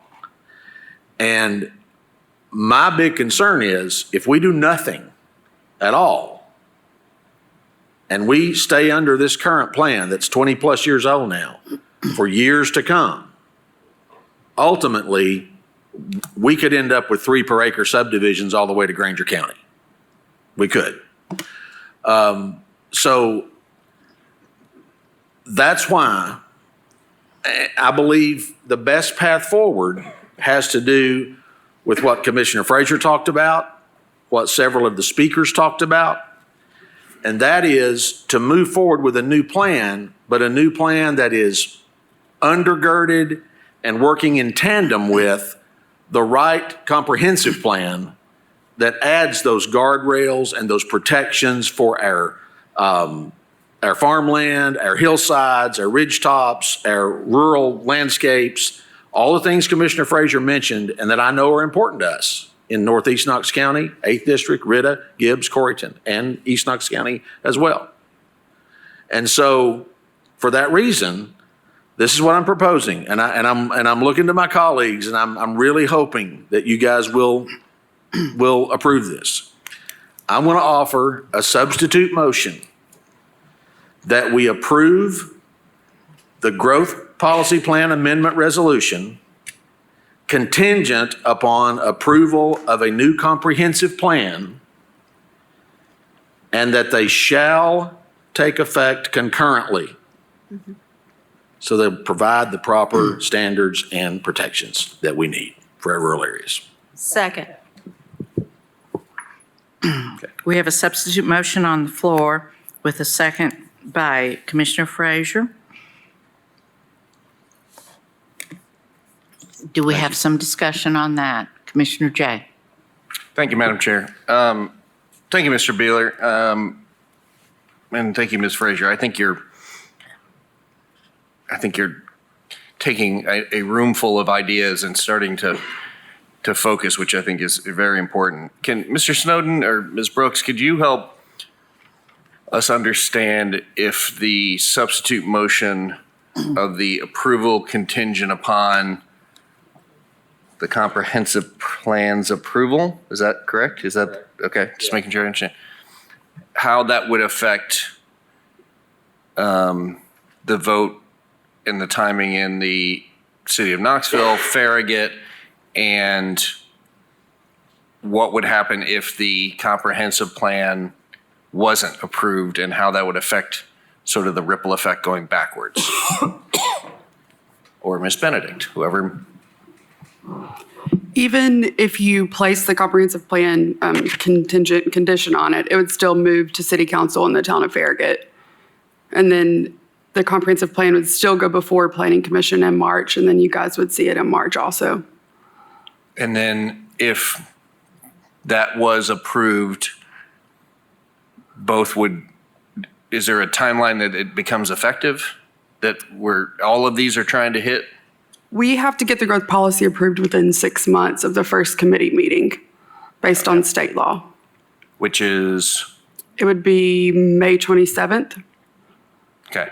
So it still keeps us even in this scenario, it keeps us within our window of opportunity to not go back and start from zero. Correct.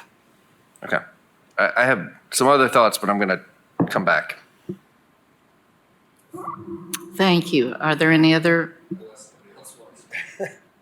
Commissioner Beeler? Thank you, if I may. Thank you. Certainly. Appreciate that. No, I do want to go back to what Mr. Brooks said, Representative Brooks, about how we grow is what is so important. And I think that's why the comprehensive plan is so important. As Director Brooks described it, it is the one that is so much more detailed, that talks about infrastructure, talks about place types, talks about standards, talks about all the things that we don't want a new growth policy plan going into effect without. And that's why I think it's so vital, as Mr. Murphy said, I think a couple of other speakers said, that they go into effect concurrently, and that we roll our sleeves up and get in the mix on the comprehensive plan and make sure that it's what it needs to be. And we got, 2 months or however long it takes, I guess, to do that. We got to do it for May 27th, I suppose, but we got to do it. And a lot of work's been done on it already. It's not like we vote tonight and then we start from scratch on the comprehensive plan. It's the nuts and bolts or the skeleton of it's been up on the website since October. We just got to add some teeth to it and some regulatory language to it so that it's not just a guideline and our growth plan has no protections. And that's why we need these to go into effect concurrently. But to postpone this is extremely dangerous because it puts that May deadline in great jeopardy because it's got to go before 3 bodies between now and May. And to postpone it for 60 days, we could very well end up with nothing, which means we're not protected. Believe me, just because there's not been all this development yet, it's not because of the protections of the current plan we have. It's in spite of it. And if you think I'm joking about 3 per acre subdivisions, they're already applying for them. They're already applying for them. So we need these protections in place. So that's why I would urge you to support the substitute motion.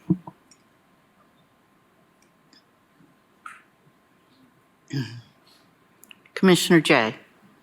I'll just quickly say I appreciate the substitute motion and the plan moving forward. I won't reiterate what I said earlier, but status quo is not acceptable. I've sat here for 6 years, and it's 3 units an acre sprawl, and everybody says we don't want 3 units an acre sprawl, so we undertook this, and we can't end up with 3 units an acre sprawl, continued. So I do want to reemphasize, and I know many of you in the 8th District, I mean, John and Martha, we've known each other forever, and I've participated in the meetings in Advanced Knox and met many of you all. I really want everyone to understand that where we are, that this plan does not force anyone to stop being a farmer. This plan does not rezone anyone's property. This plan does not automatically determine what your land will become.